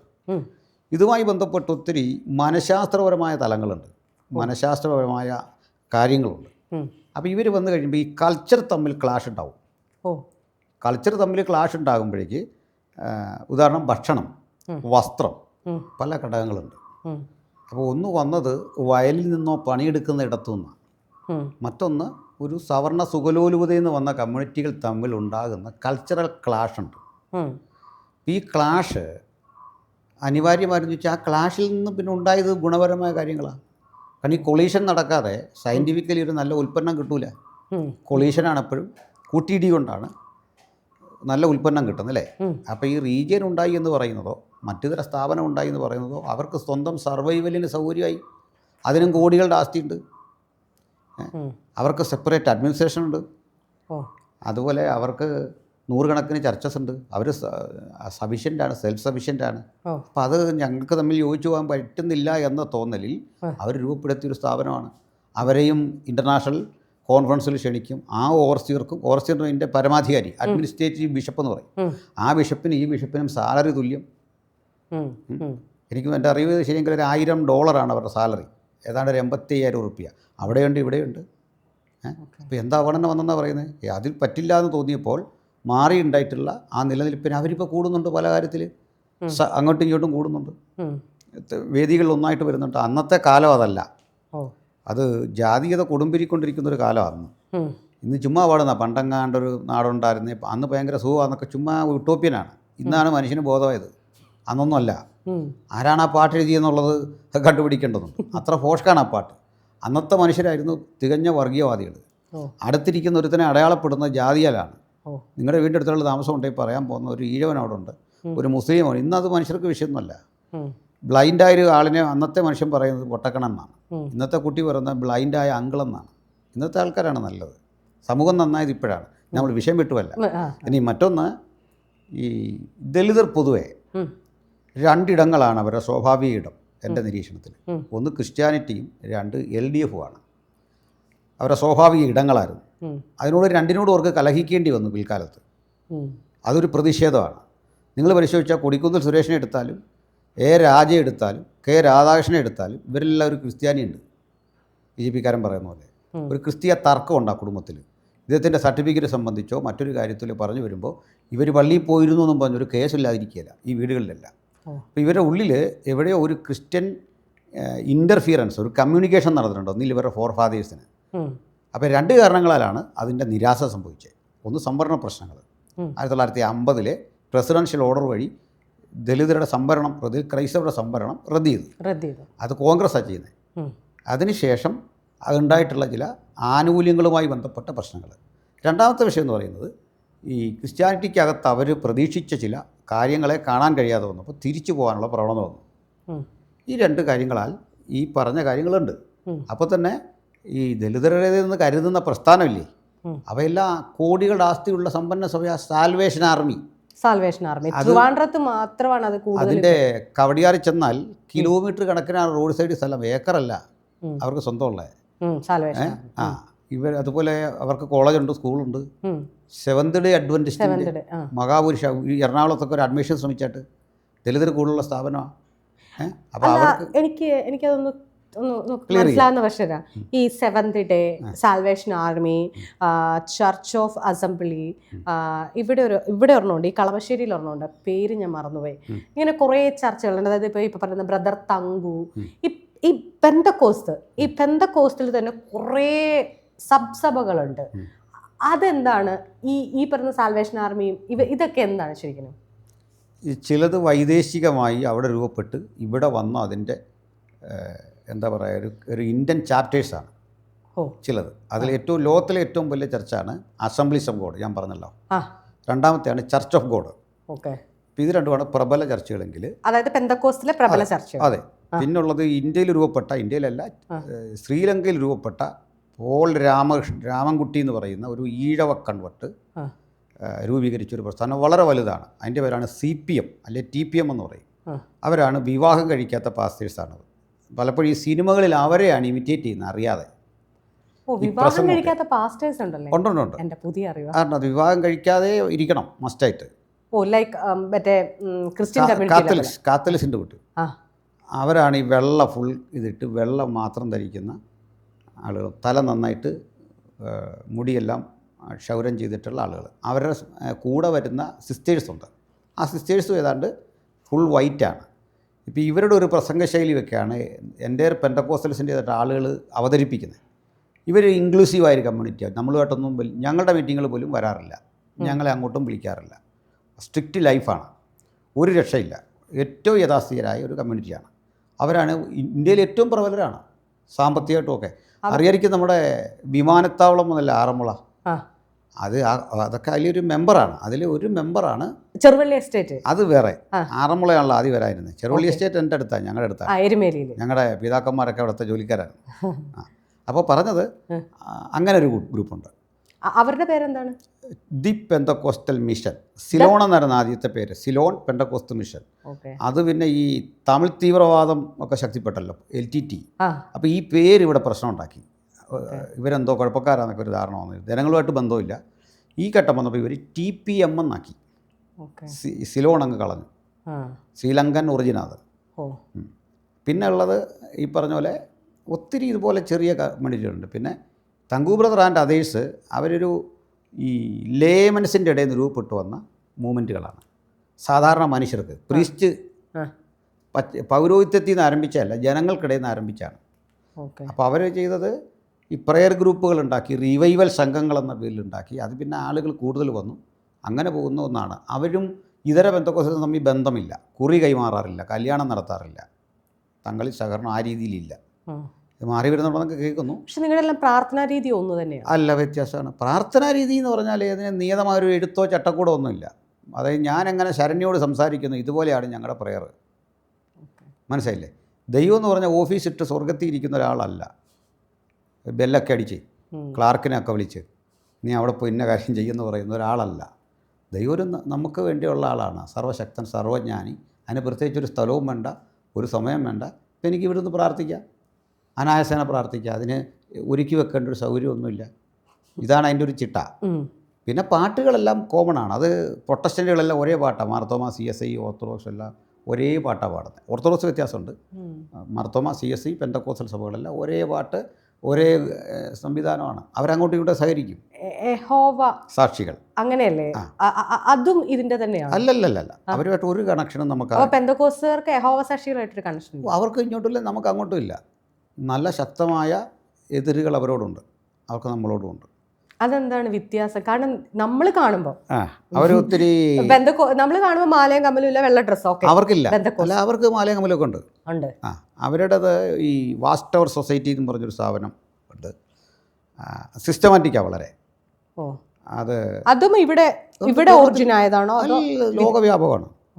ഇവിടെ ഉള്ളത് TPM, IPC ഉള്ള. IPC അറിയാലോ, കുമ്പനാടുള്ള മെയിൻ സ്ട്രീം ചർച്ചകൾ അതേ ഉള്ളൂ. ബാക്കിയെല്ലാം വൈദേശികമാണ്, ഇവിടെ വന്നവയാണ്. അപ്പം ഇവർക്ക് നിങ്ങൾക്കിടയിൽ ഒരു കോൺഫ്ലിക്റ്റ് ഉണ്ടല്ലേ? ഞങ്ങൾക്കിടെ IPC, അസംബ്ലീസ് ബോർഡ്, ചർച്ച ബോർഡ്, ഷാരോൺ ഇവ തമ്മിൽ നല്ല സഹകരണമുണ്ട്.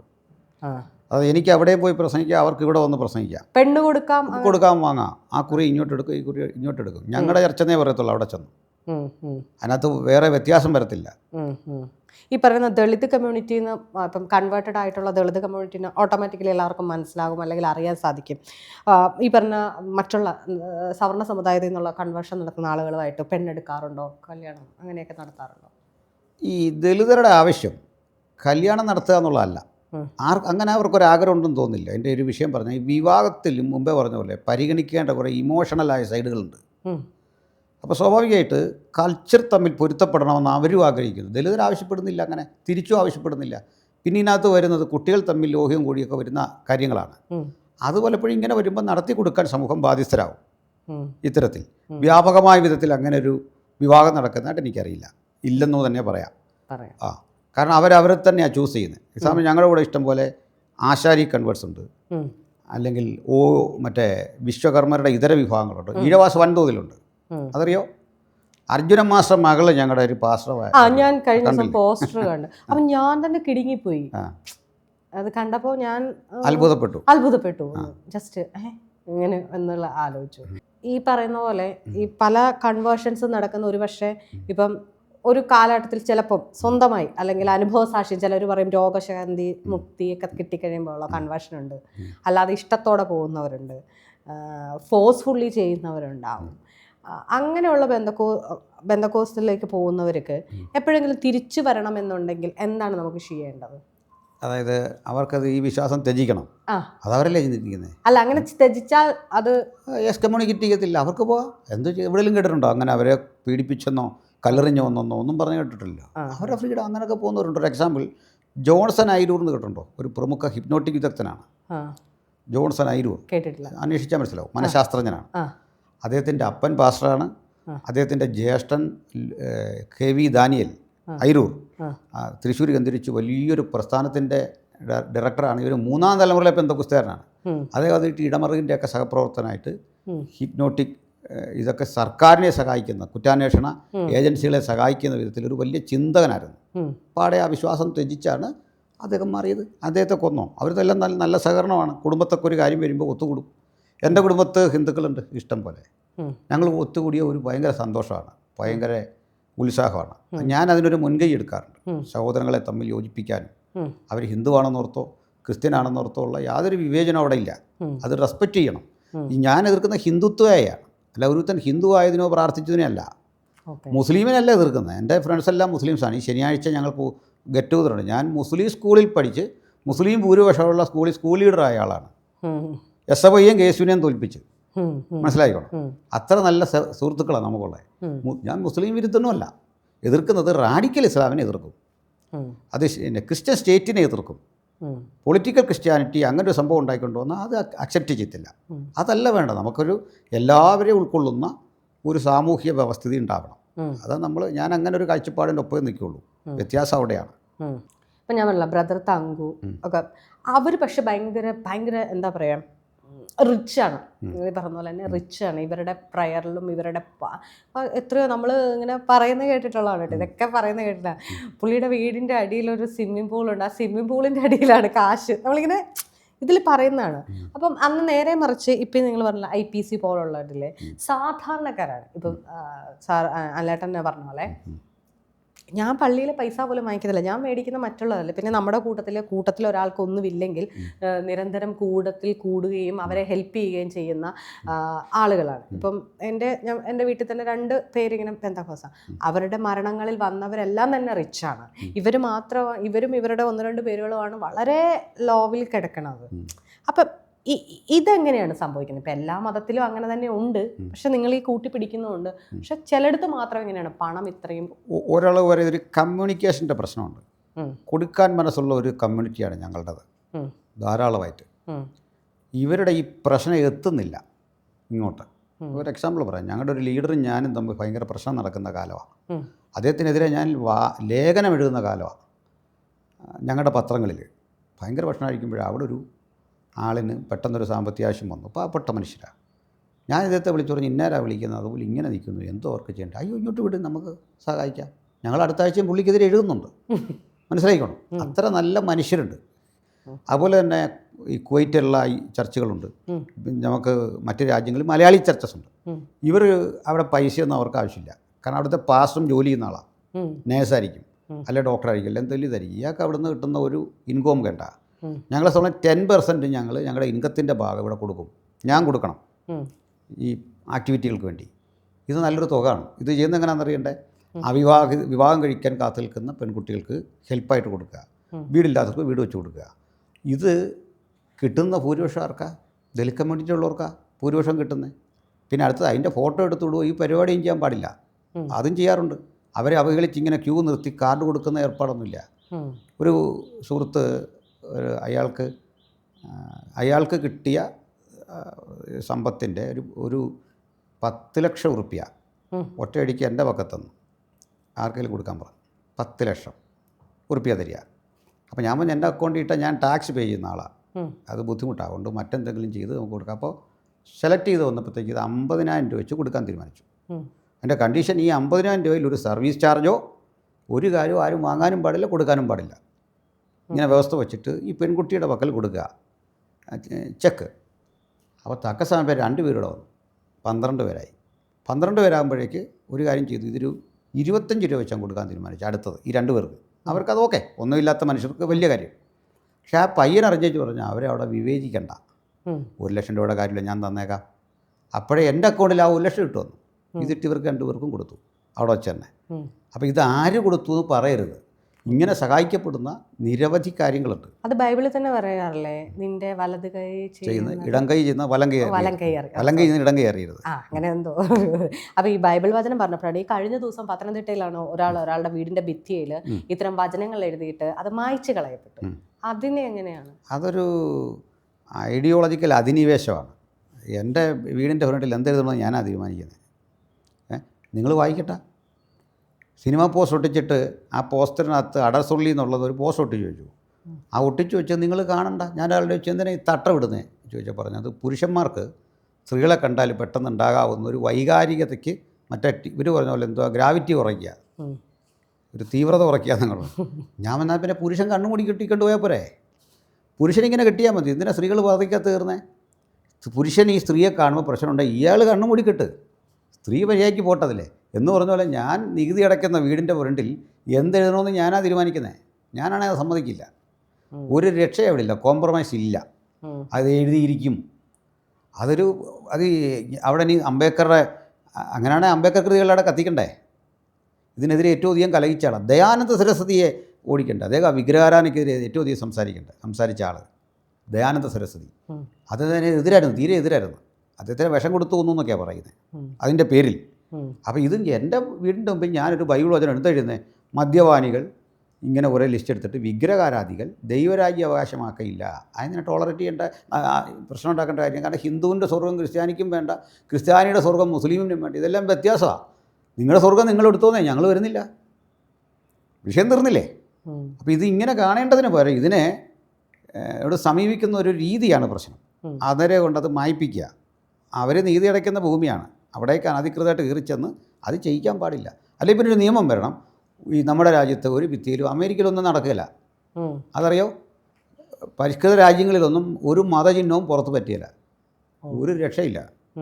ഒരു മതചിഹ്നവും പുറത്ത് പറ്റിയില്ല. ഇതും കുരിശ് ഇട്ടുകൊണ്ട് പുറത്തെടുക്കാൻ പറ്റില്ല. അന്നേരം എടുത്ത് ഇങ്ങനെ ഇട്ടേ പോകാം. ഇതൊരു തരത്തിൽ അസഹിഷ്ണുതയല്ലേ? തീർച്ചയായിട്ടും. അതേ ആളുകൾ വഴിയടച്ചിട്ട് പൊങ്കാല ഇടുന്നതിന് ഞാൻ ഞങ്ങളുടെ ബോക്സ് അഴിക്കാമെന്ന് പറഞ്ഞു. ഇവിടുത്തെ അഴിച്ചാൽ ഒരു ക്ഷേത്രത്തിൽ ഈ സാധനം ഹോൺ വെക്കുകയില്ല. അത് ഞാൻ ഉറപ്പിച്ചു എന്ന് പറഞ്ഞു. ഈ ബോക്സ് മാറ്റിക്കൊണ്ട് നിങ്ങളിവിടെ ചെയ്യണ്ട, അത്രേ ഉള്ളൂ. അങ്ങനെയൊക്കെ ഞാൻ പറയും. അത് രാജ്യത്ത് നിൽക്കുന്ന നിയമത്തിൻ്റെ അടിസ്ഥാനത്തിൽ അങ്ങനെയുള്ള കാര്യങ്ങളെ പ്രതിരോധിക്കും. നമുക്കെല്ലാവർക്കും റൈറ്റ് വേണം. നിരീശ്വരവാദികളൊരു പ്രോഗ്രാം നടത്തുക, അത് നിങ്ങൾ കേൾക്കണ്ട. യേശുവിനെതിരെ പ്രസംഗിക്കുക, അത് നിങ്ങൾക്ക് ഇഷ്ടമില്ല, കേൾക്കണ്ട. അവർക്കത് നടത്തണം എന്നുണ്ടെങ്കിൽ അതിൻ്റെ കൂടെ നിൽക്കുന്ന ഒരാളാണ് ഞാൻ. ക്രിസ്തുവിനെതിരെ ശരണ്യയ്ക്ക് പ്രസംഗിക്കണം 2 മണിക്കൂർ പ്രസംഗിച്ചു. ഞാനടുത്ത ദിവസം അതിന് ബദൽ പറയാം, അപ്പുറത്ത് മാറി. അതെൻ്റെ റൈറ്റ്.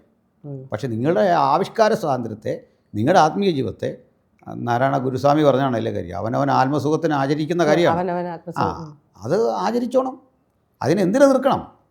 അതിനെയാണ് നമ്മൾ എതിർക്കുന്നത്. ഹിന്ദുത്വയുടെ RSS അജണ്ടകളെ അവിടെയാണ് എതിർക്കുന്നത്. ഇപ്പം ഈ പറയുന്ന പെന്തക്കോസ്റ്റിൽ ഒരു കാലത്ത് സിനിമ പോലും നിശ്ചിതമായിരുന്നു. ഫഹദ് ഫാസിൽ അഭിനയിച്ചൊരു സിനിമയുണ്ടായിരുന്നു, ഈ പാസ്റ്റർ ആയിക്കൊണ്ട് ട്രാൻസ്.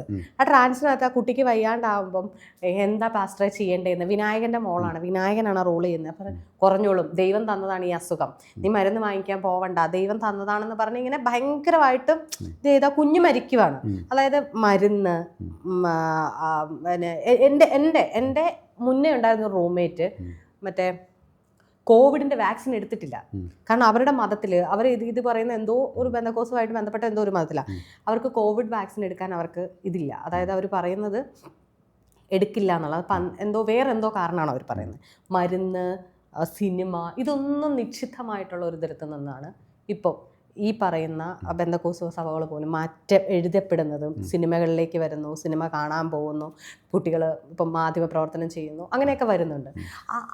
അതെങ്ങനെയാണ് സാധ്യമാകുന്നത്? ഇപ്പോൾ ഈ പറയുന്ന വിലക്കുകളൊക്കെ എങ്ങനെയാണ് പൊട്ടിച്ചുകൊണ്ട്?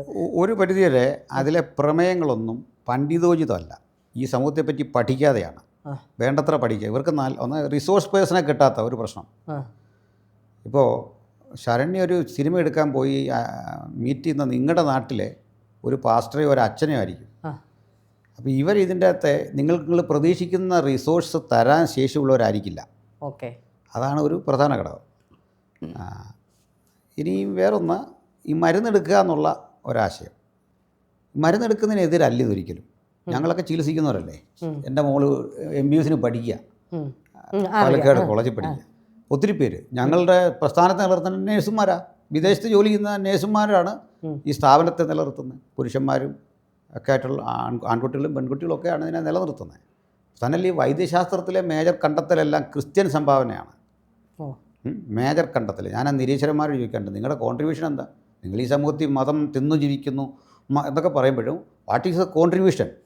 ഈ ലോകത്തിന് വേണ്ടിയുള്ള നിരീശ്വരന്മാരുടെ കോൺട്രിബ്യൂഷൻ എന്താണ്? ഏറ്റവും അധികം നോബൽ പ്രൈസസ് വാങ്ങിയിരിക്കുന്ന 69% വാങ്ങിയത് ബൈബിളിൻ്റെ അനുവാചകരാണ്. മാഡം ക്യൂറിയെ, മേരി ക്യൂറിയെ, പിയറി ക്യൂറി, മറ്റേ ക്ലാപ്പോർത്ത്, ന്യൂട്ടൺ, ഇവരെല്ലാം പ്രൊഡ്യൂസ് ചെയ്ത മാർഗ്ഗമാണിത്. ആധുനികത ലോകത്ത് കൊണ്ടുവന്ന സമൂഹമാണിത്. അത് മനസ്സിലാക്കാതെ ഈ സംസാരിക്കുന്നത്. നിങ്ങൾ ഈ തറ എന്നൊക്കെ എഴുതി പഠിച്ചിട്ടുണ്ടോ? ഞാനൊക്കെ പഠിച്ചിട്ടുണ്ട്. ഇങ്ങനെ പഠിക്കാൻ ചാൻസ് ഇല്ല, ചുമ്മാ മൂള് കാണും. അല്ല, ഞാൻ എഴുതി പഠിച്ചിട്ടുണ്ട്. തറ, പറ, പന, അതായിരുന്നു 1ാം ക്ലാസ്സിലെ ആദ്യത്തെ പുസ്തകം. തറയിൽ എഴുതി പഠിച്ചിട്ടുണ്ടോ? ഇല്ല. നമ്മൾ ഈ തറയിൽ ഫാദർ പഠിച്ചിട്ടുണ്ട്, തറയിൽ എഴുതി ഇങ്ങനെ മണ്ണിട്ടിട്ട്. നമ്മൾ ഈ പറ ഇങ്ങനെ എഴുതുന്നതിൻ്റെ 1000 വർഷം മുമ്പ് കേംബ്രിഡ്ജ് യൂണിവേഴ്സിറ്റി ഉണ്ട് അവിടെ, ഓക്സ്ഫോർഡ് യൂണിവേഴ്സിറ്റി ഉണ്ട് അവിടെ. അപ്പോൾ 1000 കൊല്ലം മുമ്പാണ്. ഇദ്ദേഹത്തിൻ്റെ പിതാവ് കാളവണ്ടി കാണുന്നതിന് 300 കൊല്ലം മുമ്പ് ഭൂഗർഭ തുരങ്കം ഉണ്ടാക്കിയിട്ട് അതുവഴി ട്രെയിൻ ഓടിച്ചു ബ്രിട്ടീഷുകാർ.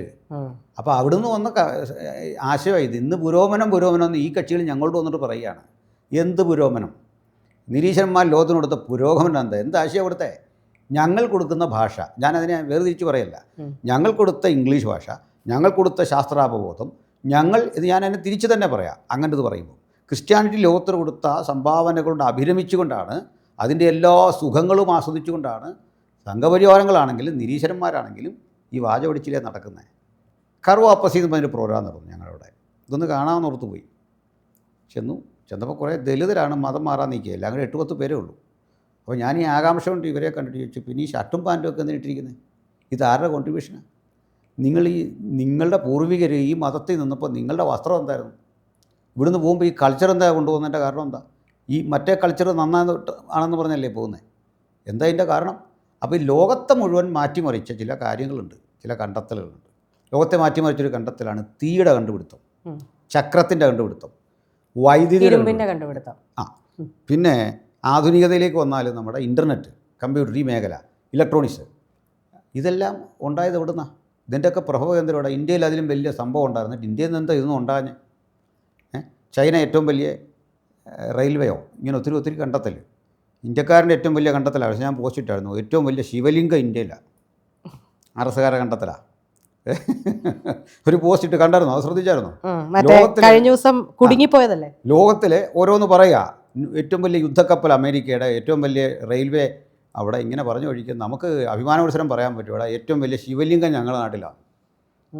ഇതിലേക്ക് എത്തിയുള്ളൂ നമ്മൾ. അപ്പോൾ ലോകത്തെ ഇങ്ങനെ മാറ്റിമറിച്ചതിൽ ക്രിസ്ത്യാനിറ്റി വഹിച്ച പങ്കിനെ മുഴുവൻ നിരാകരിച്ചുകൊണ്ട് സംസാരിക്കുന്നത്. ഈ പെന്തക്കോസ്റ്റലിസം എന്താണെന്ന് ഇവർക്കറിയില്ല, ഈ ഞങ്ങൾ പഠിപ്പിക്കുന്നത് എന്താണെന്ന് അറിയില്ല. ഞങ്ങളത് അങ്ങനെ പ്രചരിപ്പിക്കാനും പോയിട്ടില്ല. ഇത് പൊതുജനങ്ങളൊക്കെയല്ലേ. ഇപ്പോൾ ഒരു എക്സാമ്പിൾ, എന്നെ ഒരു പരിപാടിക്ക് വിളിച്ചു, ക്ഷമിക്കണം, അതിലേക്ക് ഇവർ മോശമാണെന്നല്ല, അവിടേക്ക് കുറേ സ്വാമിമാരും കുറേ കക്ഷികളൊക്കെ ഉണ്ട്. ഞാൻ ചോദിച്ചു, ഞാൻ അവരുടെ കൂടെ വന്നിരിക്കണോ? നിങ്ങൾ എന്നെ സമരസപ്പെടുത്തുക. ഇപ്പോൾ ശരണി പറഞ്ഞാൽ പറയും മതം എന്നേ വരത്തുള്ളത്. അത് സ്പെസിഫൈ ചെയ്യണം. രാഷ്ട്രീയം എന്ന് പറഞ്ഞിട്ട് കോൺഗ്രസിനെയും CPM-നെയും BJP കൂടെ ഒന്നിച്ചാണോ സംസാരിക്കുന്നത്? അതിന് 3 ഐഡൻറ്റിറ്റി ഉണ്ട്. ആ ഐഡൻറ്റിറ്റികൾ വ്യത്യസ്തമാണ്. ആ ഐഡൻറ്റിറ്റിയെ ഒന്നിച്ച് അഡ്രസ്സ് ചെയ്യുന്ന നിങ്ങൾക്ക് ലാഭം. സ്വതന്ത്ര ഇന്ത്യയുടെ ലാഭം എന്താ? ഇതെല്ലാം ഒരുപോലെ. കാരണം അവിടെ കാണിക്കുന്ന ഒരു ആട്ടവും തങ്കുബ്രദർ ചെയ്യുന്നൊരു പ്രവണതയും മറ്റൊരാൾ ചെയ്യുന്നതും ഫ്രാങ്കോ ചെയ്യുന്നതെല്ലാം കൂടെ എൻ്റെ മീതെ എടുത്തിട്ട് തരിക.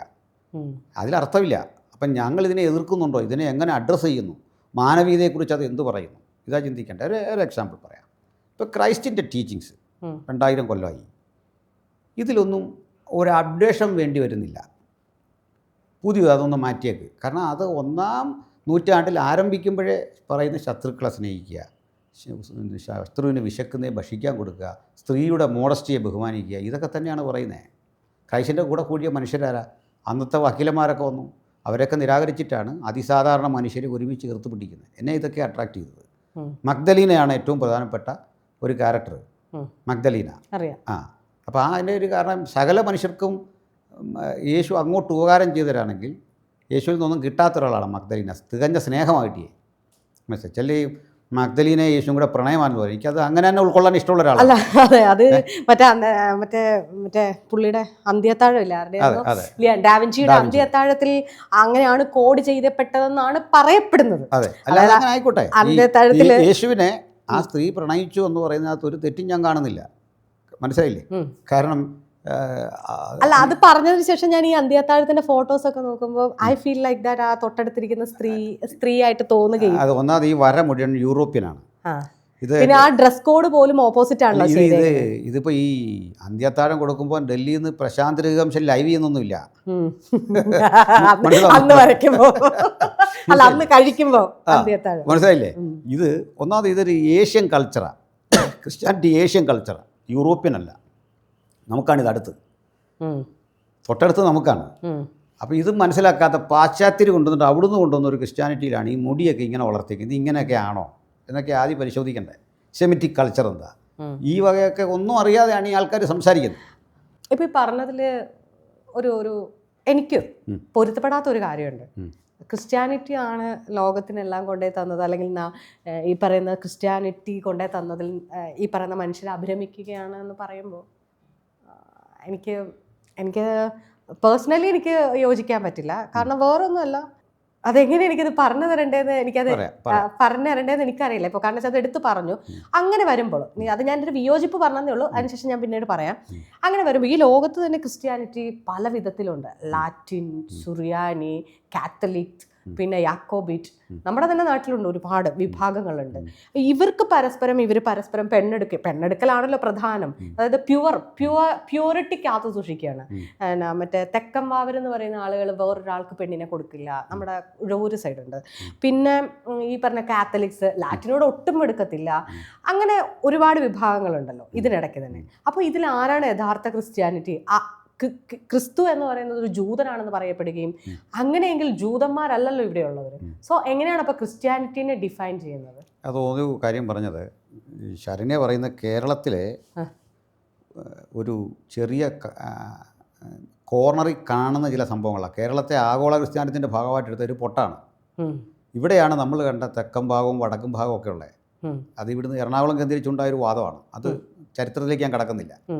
ഇവർ തമ്മിൽ എടുക്കില്ല, ലാറ്റിനും തമ്മിലെടുക്കില്ല. കാരണം അന്നത്തെ കാലത്ത് ഈ കേരളത്തിൽ ക്രിസ്ത്യാനിറ്റി രൂപപ്പെട്ടു വന്നത് ഒരു തിയററ്റിക്കൽ വേയിലല്ല. ഇത് സ്കാറ്റേഡാണ്. പോർച്ചുഗീസുകാരുടെ ഒരു ട്രഡീഷനുണ്ട്, ഇനി തനി ഇന്ത്യൻ ഒരു ട്രഡീഷനുണ്ട്, പിന്നെയാണ് ഈ പ്രൊട്ടസ്റ്റൻ്റ് വരുന്നത്. ഇതിൻ്റെ ധാരകളെ അങ്ങനെ അതിരിക്കണ്ടേ, അല്ലെ പെന്തക്കോസ്തൊന്നും ഇങ്ങനെ അല്ല. അതായത് ഈ ഒരു സ്പെക്ട്രത്തിനുള്ളിൽ കുറേയേറെ സംഭവങ്ങളുണ്ട്. അതായത് ഒന്ന് പറഞ്ഞാൽ കാത്തലിക്സ് മേജർ കമ്മ്യൂണിറ്റി അവരാണ്. ഇതിനകത്ത് ലാറ്റിനുണ്ട്, റോമനുണ്ട്, പിന്നെ നമ്മുടെ നാട്ടിൽ മലങ്കര എന്നൊന്നുണ്ട്.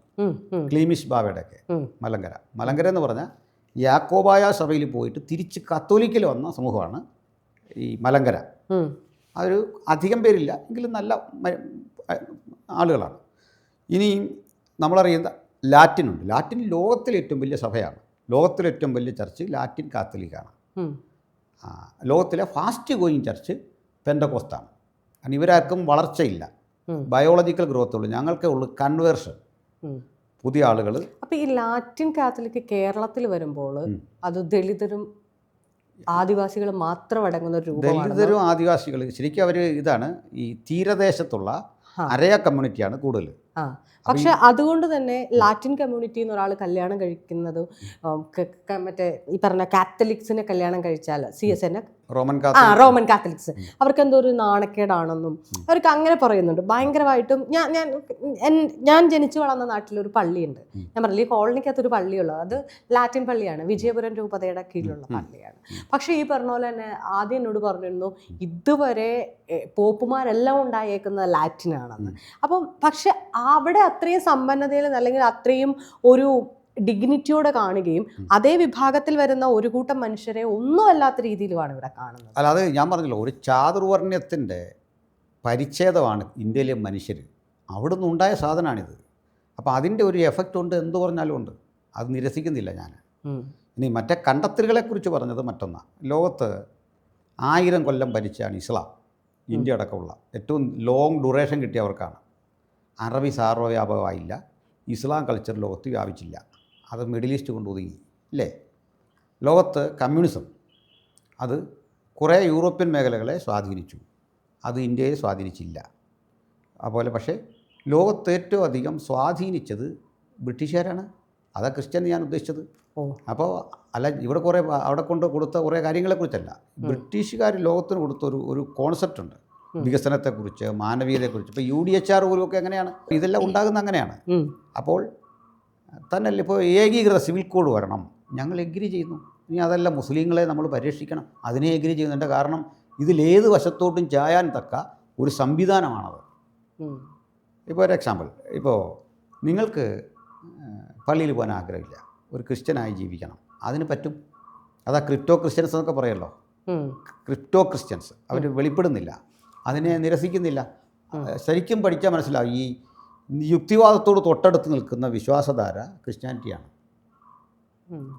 യുക്തിയോട് തൊട്ടടുത്ത്. ഞങ്ങൾക്കും നിങ്ങൾക്കും തമ്മിലുള്ള വ്യത്യാസം നോക്കിയാൽ ഒന്നേ ഉള്ളൂ, ഞങ്ങൾ ദൈവമുണ്ടെന്ന് വിശ്വസിക്കുന്നു, ദൈവത്തോട് പ്രാർത്ഥിക്കുന്നു. പിന്നെ ഈ മോഡേൺ ട്രെൻഡുകളാണ് ഈ സൗഖ്യവും ആശ്വാസവും മറ്റേ നിങ്ങൾ പറഞ്ഞ സാമ്പത്തിക കാര്യങ്ങളൊക്കെ കിട്ടുമെന്ന് പറഞ്ഞ ആളുകളെ അങ്ങോട്ട് അട്രാക്റ്റ് ചെയ്യിക്കുന്ന ഘടകം. അത് ഞങ്ങളൊന്നും അതിനോട് യോജിക്കുന്നില്ല. ഗോഡ് ആൻസറിങ് പ്രയർ, അതിനപ്പുറത്ത് ഞങ്ങളതിനെ ഒരു വ്യവസായവൽക്കരിക്കുന്ന രീതിയോട് യോജിപ്പില്ല. ഇപ്പം ഇത്രയൊക്കെ സ്വന്തം എന്താ പറയുക സഭയോട് ഇത് നിൽക്കുകയും അതേപോലെ ഒരു ഇതാണ് മറ്റേ BJP അല്ലെങ്കിൽ സംഘികളെ പക്ഷെ നിരന്തരം അനിലേട്ടൻ ഇങ്ങനെ ഭയങ്കരമായിട്ടും പറയുന്നുണ്ട്. അത് അപ്പോൾ അവർക്കും ഇല്ല ഈ പറഞ്ഞ അതേ സാധനം, അവരുടെ മതം പറയാനും പ്രചരിപ്പിക്കാനും ഒക്കെ അവർക്കും ഇല്ല അവകാശം. അപ്പോൾ അതെങ്ങനെയാണ് നിരന്തരം നമ്മളൊരു ഇപ്പം ഇങ്ങനെ എഴുത്തിലാണേലും സംഘി എന്നും പറഞ്ഞ് ഭയങ്കരമായിട്ട് എഴുതാറുണ്ട്, അതെങ്ങനെയാണ്? അതിൻ്റെ ഒരു കാരണം ആ പദം എൻ്റെ കണ്ടെത്തലല്ല, അത് നമ്മുടെ നിഘണ്ടുവിൽ സ്ഥാനം പിടിച്ചുപോയി. ഇവരൊരു ഇരട്ടത്താപ്പാണ്. ചാണകം എന്തോ ദിവ്യവസ്തുവാന്ന് പറഞ്ഞിട്ട് നിങ്ങളവരെ ചാണകം എന്ന് വിളിച്ചാൽ പിന്നെ ഇതിനൊരു പ്രകോപിതരാകുന്നത്. ദിവ്യവസ്തു അല്ലേ, മനസ്സിലായില്ലേ? അവർക്ക് ദിവ്യമായി തോന്നിയ കാര്യത്തെ ശരണ്യ എടുത്തു പറയുമ്പോൾ ഇവരെന്തിനാ മുറിവുകൊള്ളുന്നത്? നിങ്ങൾ നല്ലതാണെന്ന് പറയുന്നു, ഞങ്ങൾ നിങ്ങളെ അങ്ങനെ ഐഡൻറ്റിഫൈ ചെയ്യുന്നു. അപ്പോൾ പിന്നെ ഇതിനാ പ്രശ്നം? ഞങ്ങൾ ഏറ്റവും അധികം പറയുന്നത് blood of Jesus, you will be blessed with the blood of Jesus. അപ്പോൾ നിങ്ങൾ ഞങ്ങളോട് പറയാം യേശുവിൻ്റെ രക്തം കൊണ്ട് നടക്കുന്നവരാകുമ്പോൾ ഞാനെന്തിനാ പ്രകോപിതനാകുന്നത്? ഞാൻ വലിയ കാര്യമാണെന്ന് പറഞ്ഞാൽ നിങ്ങളോട് പറഞ്ഞേ, ഇത് വാല്യുബിളായിട്ടാണ് നിങ്ങളോട് പറഞ്ഞേ. അപ്പോൾ അവൻ്റെ ഉള്ളിൽ തന്നെ അറിയാം ഈ സാധനം വാല്യുബിളല്ല, ഇത് പശു പോലും ഇതിന് വില മതിക്കുന്നില്ലെന്ന് അവനറിയാം. ചിദാനന്ദം പറഞ്ഞാൽ അതിലും കിടകെട്ട. അപ്പം ഞാനല്പം സർക്കാസ് ഉപയോഗിക്കുന്ന ഒരാളാണ്. ഈ ഞാൻ അധ്യാപനമാണ് എൻ്റെ ഫീൽഡ് ആയിരുന്നു, ട്യൂട്ടോറിയൽ ഫീൽഡായിരുന്നു നല്ലൊരു കാലം. അപ്പോൾ അതുകൊണ്ട് അങ്ങനെ സംസാരിക്കുന്ന കുഴപ്പമില്ലല്ലോ. അപ്പോൾ പശു പോലും വില മതിക്കാത്ത ഈ സാധനത്തെ ഇവരെന്തോ സംഭവമെന്ന് പറയാം, അവനും അറിയാം അത് കൊള്ളത്തില്ല. അപ്പോൾ ഇതവരാരെ എയിം ചെയ്യുന്നറിയാം, ഇല്ലിറ്ററേറ്റായ ആളുകളെ ഇവരിതൊക്കെ വെച്ച് പഠിപ്പിക്കുക. ഇവരാരെങ്കിലും ഇത് ഉപയോഗിക്കുന്നുണ്ടോ? ഇവരെല്ലാം ആധുനികതയുടെ വഴിയാണ്. ഏറ്റവും അധികം ബീഫ് കയറ്റേക്കുന്നവരാ യോഗി ആദിത്യനാഥിൻ്റെ നാട്ടിൽ നിന്നാണ്. എന്നിട്ട് ഇവിടെ ഇറച്ചി കഴിക്കുന്നവനെ തല്ലിക്കൊല്ലുക. ഇതിനെതിരെയാണ് പറയുന്നത്. അതിൻ്റെ അധ്യാത്മികതയല്ല ചോദ്യം ചെയ്തത്. എനിക്ക് അവരുടെ അധ്യാത്മികതയെ ചോദ്യം ചെയ്യേണ്ട ഒരു കാര്യമില്ല, ഞാൻ ചെയ്തിട്ടുമില്ല. പിന്നെ അതാണ് ഏറ്റവും സൂപ്പർ. അത് അടിച്ചേൽപ്പിക്കാൻ വരുമ്പോൾ അതിൽ ഞാനിപ്പോൾ പറയുകയാണ് ക്രിസ്തുവാണ് ഏറ്റവും നല്ല ആളെന്ന് പറഞ്ഞാൽ നിങ്ങൾ ക്വസ്റ്റ്യൻ ചെയ്യില്ലേ? അത് കേൾക്കാൻ മര്യാദ കാണിക്കണ്ടേ? അതെന്താ, ഒന്നീ ഞാനിത് പറയാതിരിക്കുക, അല്ലെങ്കിൽ ഇത് സഹിക്കുക, കേൾക്കാൻ ബാധ്യത. ഇപ്പോൾ രാമരാജ്യം എന്ന് പറയുമ്പോൾ നമ്മൾ ചോദിക്കും what is the political importance of Ram Rajya, ഇതിൻ്റെ പൊളിറ്റിക്കലായിട്ടുള്ള ഇതെന്താ? അപ്പം ഞങ്ങൾ നോക്കുമ്പോൾ ശംഭൂകൻ്റെ ശിരസറുക്കുന്നു, ശൂദ്രനായ ശംഭൂകൻ തപസ്സനുഷ്ഠിക്കുമ്പോൾ ശിരസറുക്കുന്നു. സ്ത്രീകൾക്ക് യാതൊരു പരിഗണനയില്ല. തൻ്റെ സ്വന്തം ഇഷ്ടത്തിന് വേണ്ടി സീതയെ കൊണ്ട് രാവണയുടെ അടുത്ത് വിടുന്നു, അപ്പോൾ ത്യജിക്കുന്നു. ഇതുപോലെ ഇത് കൂട്ടാതെ തന്നെ ശൂർപ്പണക, ഈ വിഷയങ്ങളൊക്കെ അറിയാമല്ലോ. ഈ കാണുന്ന പുരാണങ്ങളൊക്കെ ആണെങ്കിൽ ഈ രാജ്യം ഞങ്ങൾക്ക് വേണ്ടെന്ന് പറയാൻ എനിക്ക് സ്വാതന്ത്ര്യമുണ്ട്. രാമനെയും വേണ്ട രാജ്യവും വേണ്ട നമുക്കെന്ന് പറയാൻ എനിക്ക് സ്വാതന്ത്ര്യമുണ്ട്. അല്ലെങ്കിൽ അവർ പറയണം അതല്ല രാമരാജ്യം, പിന്നെ എന്താണെന്നൂടെ പറയണം, ടെക്സ്റ്റ് വെച്ച് പറയണം. ഇന്നലെ വന്നൊരുത്തൻ്റെ വ്യാഖ്യാനം കേൾക്കണ്ട. ബൈബിള് വെച്ചോ ക്രിസ്തുവിനെ വെച്ചാണ് ഇത് പ്രൂവ് ചെയ്യേണ്ടത് ക്രിസ്ത്യാനിറ്റി, ഖുറാൻ വെച്ചാണ് ഇസ്ലാമിനെ പ്രൂവ് ചെയ്യേണ്ടത്, അല്ലെ മറ്റേ ഹദീസുകൾ വെച്ചാണ്. ഇങ്ങനെ ടെസ്റ്റ് വെച്ച് ഇന്നലെ വന്നവൻ്റെ വ്യാഖ്യാനം എനിക്ക് കേൾക്കണ്ട, അതാ കാര്യം. ഇനി അതിൽ അടുത്ത ഇരട്ടത്താപ്പ് പറയാം. ഒരു RS-കാരനെ പരിശോധിച്ചാൽ പറയും ഇവിടെ ഉള്ളവരെല്ലാം ഹിന്ദുക്കളാണ്, നിങ്ങൾ ഞാനും എല്ലാം ഹിന്ദുവാണ്, അത് ബഹുസ്വരാതെ ഉൾക്കൊള്ളുന്ന സംഗതിയാണ്. അപ്പോൾ പിന്നെ കൺവേർഷൻ എന്ന പദത്തിനകത്ത് എന്താ അർത്ഥം? ശരണ്യയും ഞാനും നിങ്ങളും എല്ലാം തന്നെ ഒന്നാണെങ്കിൽ നിങ്ങൾ ക്രിസ്ത്യനായോ മുസ്ലിം ആയോ എന്ന് പറഞ്ഞാൽ നമ്മളൊന്നല്ലേ? പിന്നെ അപ്പോൾ കൺവേർഷനെതിരെ നടത്തിയ കലഹം മുഴുവൻ പോയില്ലേ? അപ്പോൾ അത് ഒരു ആശയം പറയുന്നു, അല്ലെങ്കിൽ അതിൽ ഉറച്ചു നിൽക്കാൻ കഴിയുന്നില്ല. അടുത്ത കാര്യം, ഇന്ത്യ ഹിന്ദു രാജ്യമാണ് എന്ന് ഏത് കാലഘട്ടത്തിൽ? ഹിസ്റ്റോറിക്കലി ദേ കനോട്ട് പ്രൂഫ്, അവർക്ക് പ്രൂവ് ചെയ്യാൻ പറ്റില്ല. ഇന്ത്യ മുഴുവൻ ഭരിച്ച ഒരു ഹിന്ദു രാജാവില്ല, ഇന്ന് വരെ ഇല്ല. ബുദ്ധിസ്റ്റുകൾ ഇന്ത്യ ഭരിച്ചിട്ടുണ്ട്, ഇസ്ലാം ഇന്ത്യ ഭരിച്ചിട്ടുണ്ട്, പക്ഷേ ഇന്ത്യ മുഴുവൻ ഭരിച്ച ഒരു ഹിന്ദു രാജാവുമില്ല. അടുത്തത്, ഇന്ത്യൻ സ്വാതന്ത്ര്യ സമരത്തിന് വേണ്ടി ഒരു ചെറിയ കോൺട്രിബ്യൂഷൻ പോലും കൊടുക്കാത്ത ആളുകളാണ് RS-കാർ. എന്നിട്ടിപ്പോൾ അവർ രാജ്യസ്നേഹം ഞങ്ങളെ പഠിപ്പിക്കാൻ നടക്കുന്നത്. ഭരണഘടന ചമയ്ക്കുമ്പോഴൊക്കെ എതിരാണ്. അവർ മനുസ്മൃതി വേണമെന്ന് 1948 ഓർഗനൈസറിൽ എഴുതിയ കക്ഷികളാണ്. മനുസ്മൃതി തിരിച്ചു കൊണ്ടുവരണം. അപ്പോൾ ആ മനുസ്മൃതി തിരിച്ചു കൊണ്ടുവരണമെന്ന് വാദിക്കുന്നവരോട് ഭരണഘടന രൂപപ്പെടുത്തിയതിലോ ഇന്ത്യ രൂപപ്പെടുത്തി നിങ്ങൾക്ക് റോളില്ല. ഞാൻ പറയും പാസ്റ്റർമാർക്ക് റോളുണ്ട് ഭരണഘടന രൂപപ്പെടുത്തൽ. CJ Nicholson Roy, a pastor from Arunachal Pradesh, ദളിതർക്ക് അതിൽ റോളുണ്ട്. അംബേദ്കർ ഇവിടുന്ന് പോയ ദാക്ഷായണി വേലായുധനുണ്ട്, ക്രൈസ്തവർക്കുണ്ട്. അപ്പോൾ ഇങ്ങനെ ഒരു പങ്കും ആധുനിക ഇന്ത്യയുടെ നിർമ്മിതിയിലില്ലാത്ത ഇവർ വന്ന് ഇന്ന് പറയാം ഇവർ സായിപ്പിനോട് ഒട്ടി നിന്നല്ല. സായിപ്പിന് ഏറ്റവും അധികം ഇഷ്ടപ്പെട്ടത് ഇവരാ അങ്ങോട്ട് ഒട്ടി നിന്നത്. സ്വാതന്ത്ര്യ സമരം നടക്കുന്ന ഘട്ടത്തിലൊക്കെ നമ്മുടെ ശത്രു അവരല്ല, കമ്മ്യൂണിസ്റ്റുകളും ക്രൈസ്തവരും പിന്നെ എന്താ പറയുക മുസ്ലിങ്ങളുമാണ് എന്ന് പഠിപ്പിച്ച കക്ഷിയാണ് സവർക്കർ. ഇവർ വന്നിട്ട് ഇന്ന് നമ്മളോട് പറയാണ് വിദേശികൾ വന്ന് ഇവിടുത്തെ മുഴുവൻ ഇതെങ്ങനെ വിദേശികൾ നശിപ്പിച്ചേ? ആറമണ്ഡല ഈ ചാപ്പ ഇന്ത്യയിലെ നാട്ടുരാജാക്കന്മാരിൽ 600-650ഓളം പ്രിൻസ്ലി സ്റ്റേറ്റ്സ്, ഇതിൽ 90% ഹിന്ദുക്കളാണ്, പേരുമുണ്ട് നാട്ടുരാജ്യങ്ങൾ. അടുത്തത് 10%ഓളം വരുന്നത് മുഗൾ സാമ്രാജ്യത്തിൻ്റെ അവശിഷ്ടങ്ങളായ മുസ്ലിങ്ങളാണ്. ഒരാളേ ഉള്ളൂ ഒരു ക്രിസ്ത്യാനി, ഒരു രാജാവ് നമ്മുടെ കേരളത്തിലായിരുന്നു. വില്ലാർവട്ടം എന്ന് പറയും. വില്ലാർവട്ടം തോമാരാജാവെന്ന് പറഞ്ഞ രാജ്യമൊക്കെ ഒരു പഞ്ചായത്ത് വലിപ്പം പോലും ഉള്ള രാജ്യമല്ല. ഇവർ ഞാനിപ്പോൾ തമാശയ്ക്ക് പറയണ്ട, അതിലും എത്രയോ ശ്രേഷ്ഠമായിട്ടാണ് ഞങ്ങളുടെ പാസ്റ്റർമാർ ജീവിക്കുന്നത്. വില്ലാർവട്ടം തോമാരാജാവിനേക്കാൾ ലീഡേഴ്സൊക്കെ ജീവിക്കുന്നത് വലിയ രീതിയിലാണ് ജീവിക്കുന്നത്. അപ്പോൾ പറഞ്ഞു വെച്ചത് ഇവർ തമ്മിൽ അടിക്കുകയാണ്. ഇവർ തമ്മിൽ അടിക്കുമ്പോൾ അതിൽ ഒരു ഇതുണ്ട്, ഞാൻ രാഹുൽ ഈശ്വരോട് പറഞ്ഞാൽ തോന്നുന്നു. ഇവർ തമ്മിൽ അടിക്കുക. അപ്പം നമ്മുടെ ആൾക്കാരെല്ലാം എന്ത് ചെയ്യും? ഈ ആയോധന കല പഠിച്ചവരാണ്. രാഹുകാലം നോക്കും, സൂര്യോദയം മറ്റേ ഗുളിയോദയം ഒക്കെ നോക്കിയാൽ യുദ്ധത്തിന് പോകുന്നത്. ഏറ്റവും വലിയ വിഡിത്തം നടന്ന യുദ്ധങ്ങളാണ് ഇന്ത്യ. എതിരാളിയത് ഇങ്ങനെ വണങ്ങും. അടിക്ക് മുമ്പ് ഞാൻ ശരണ്യ ഒന്ന് വണങ്ങിയിട്ട് ഇരിക്കട്ടെ ഓർണമെന്ന് തരിക. എന്നിട്ട് പറയുക അത് ഭയങ്കര യുദ്ധമര്യാദയാണ്. എന്താ എതിരാളിയെ വണങ്ങുക. എന്നിട്ട് സൂര്യനെ വണങ്ങുന്നു, ചന്ദ്രനെ വണങ്ങുന്നു. ഇതൊക്കെ ഈ RSകാരൻ്റെ ക്ലാസ് അമ്പലത്തിലെടുക്കാൻ കൊള്ളാം. പാവപ്പെട്ട പിള്ളേരോടൊപ്പം ഇങ്ങനെ കേട്ടിരിക്കുക. നമ്മുടെ ഇങ്ങനെയൊക്കെയാണോ നമ്മൾ അടിക്കുന്നത്? ഇന്ന് ഈ മര്യാദ വല്ലതും ഉണ്ടോ? ഒരു യോഗ പഠിച്ച് കലക്കാൻ ചെന്നാൽ വണങ്ങുന്നുണ്ട്, പക്കാത്തെറിയും പറഞ്ഞുകൊണ്ട് കയറി വരിക. മുസ്ലിങ്ങളെ കൊല്ലുക, ബീഫ് കഴിച്ചതിൻ്റെ പേര്. അവനെ കൊല്ലുമ്പോഴേ വണക്കോ ഇല്ല, ഒന്നുമില്ല. ഇതൊക്കെ ശുദ്ധ ഫാസിസമാണ്. അടുത്തത് ഇങ്ങനെ നടക്കുന്ന കാലത്ത് എതിരാളിയെ വണങ്ങുന്നു. പിന്നെ ഈ യുദ്ധമുറകൾ എന്താ? ഇതൊക്കെ കേട്ടിട്ടുണ്ടാവും. ഇടതുകാല് വെച്ച് വലതുകാല് വെച്ച് സിംഹത്തഞ്ചം പിടിച്ച് ഗജവടിവിൽ നിവർന്ന് അങ്ങോട്ട് ചെല്ലുക. ഇതെല്ലാം ചെയ്തപ്പോൾ സായിപ്പ് തോക്കെടുത്ത് കാച്ചി. മനസ്സിലായില്ലേ? ഇന്ത്യ മുഴുവൻ അവൻ്റെ കയ്യിൽ നിന്നു. ഇവൻ ഗജവടിവിൽ നിവർന്നു, സിംഹത്തഞ്ചം പിടിച്ചു, രാഹുകാലം നോക്കി, ഗുളിയോദയം കറക്റ്റായിരുന്നു. സായിപ്പ് ഇങ്ങനെ വെച്ചിട്ടേ ആക്ഷൻ, ഫയർ, അറ്റാക്ക് എന്ന് പറയും. ഇന്ത്യ മുഴുവൻ അവൻ്റെ കയ്യിൽ നിന്ന്. ആരാ ഇന്ത്യ വിറ്റേ? ഈ സംഘികളുടെ കാരണവന്മാർ വിറ്റാണ് ഈ രാജ്യത്തെ. എന്നിട്ട് ഇതിൻ്റെ കുറ്റം എല്ലാവർക്കാണ്, ക്രൈസ്തവർക്കും മുസ്ലിങ്ങൾക്കും. ആരാ വിറ്റേ? ഇവർ വിറ്റ് 108 വിധ കരം പിരിച്ചവരാ തിരുവിതാംകൂർ രാജാക്കന്മാർ. അത് കേട്ടിട്ടുണ്ടല്ലോ. 7 കോഴ അങ്കം ചുങ്കം മുടിക്കരം നടക്കരം കുലക്കരം മുലക്കരം തലക്കരം ഇങ്ങനെ കരം പിരിച്ച് മുടിപ്പിച്ച കക്ഷികളല്ല. ഇന്ത്യ മര്യാദയ്ക്കൊന്നും ഒരുത്തരും ഭരിച്ചിട്ടില്ല. ഇന്ത്യക്ക് മാന്യതയും അംഗീകാരവും വന്നത് ഭരണഘടന വന്ന ശേഷമാണ്. ഞാൻ ക്രിസ്ത്യാനിറ്റിക്ക് വേണ്ടിയല്ല വാദിക്കുന്നത്, ഞാൻ ഭരണഘടനയ്ക്ക് വേണ്ടിയാണ് വാദിക്കുന്നത്. ഭരണഘടനാധിഷ്ഠിതമായ ഒരു മതനിരപേക്ഷ രാഷ്ട്രം അതാണ് നിലനിൽക്കുന്നത്. അതിന് പകരം ഇതും കൊണ്ട് ഇങ്ങോട്ട് വന്നു കഴിഞ്ഞാൽ വ്യക്തിപരമായിട്ട് ഒരു പക്ഷേ നമ്മൾ ദുർബലരായിരിക്കാം. ഇവരുടെ ആയുധശേഷിയോടോ സമ്പത്തിനോടോ പിടിച്ചു നിൽക്കാൻ കഴിയില്ലായിരിക്കാം. പക്ഷേ നമ്മുടെ മനസാക്ഷിയും നമ്മുടെ ചിന്തകളും എന്നും ഇവരുടെ വീക്ഷണത്തിൻ്റെ മറുവശത്ത് ഒരു പ്രതിരോധം സൃഷ്ടിച്ചുകൊണ്ട് ഉണ്ടാവും. ഇതാണ് അവരോടുള്ളത്.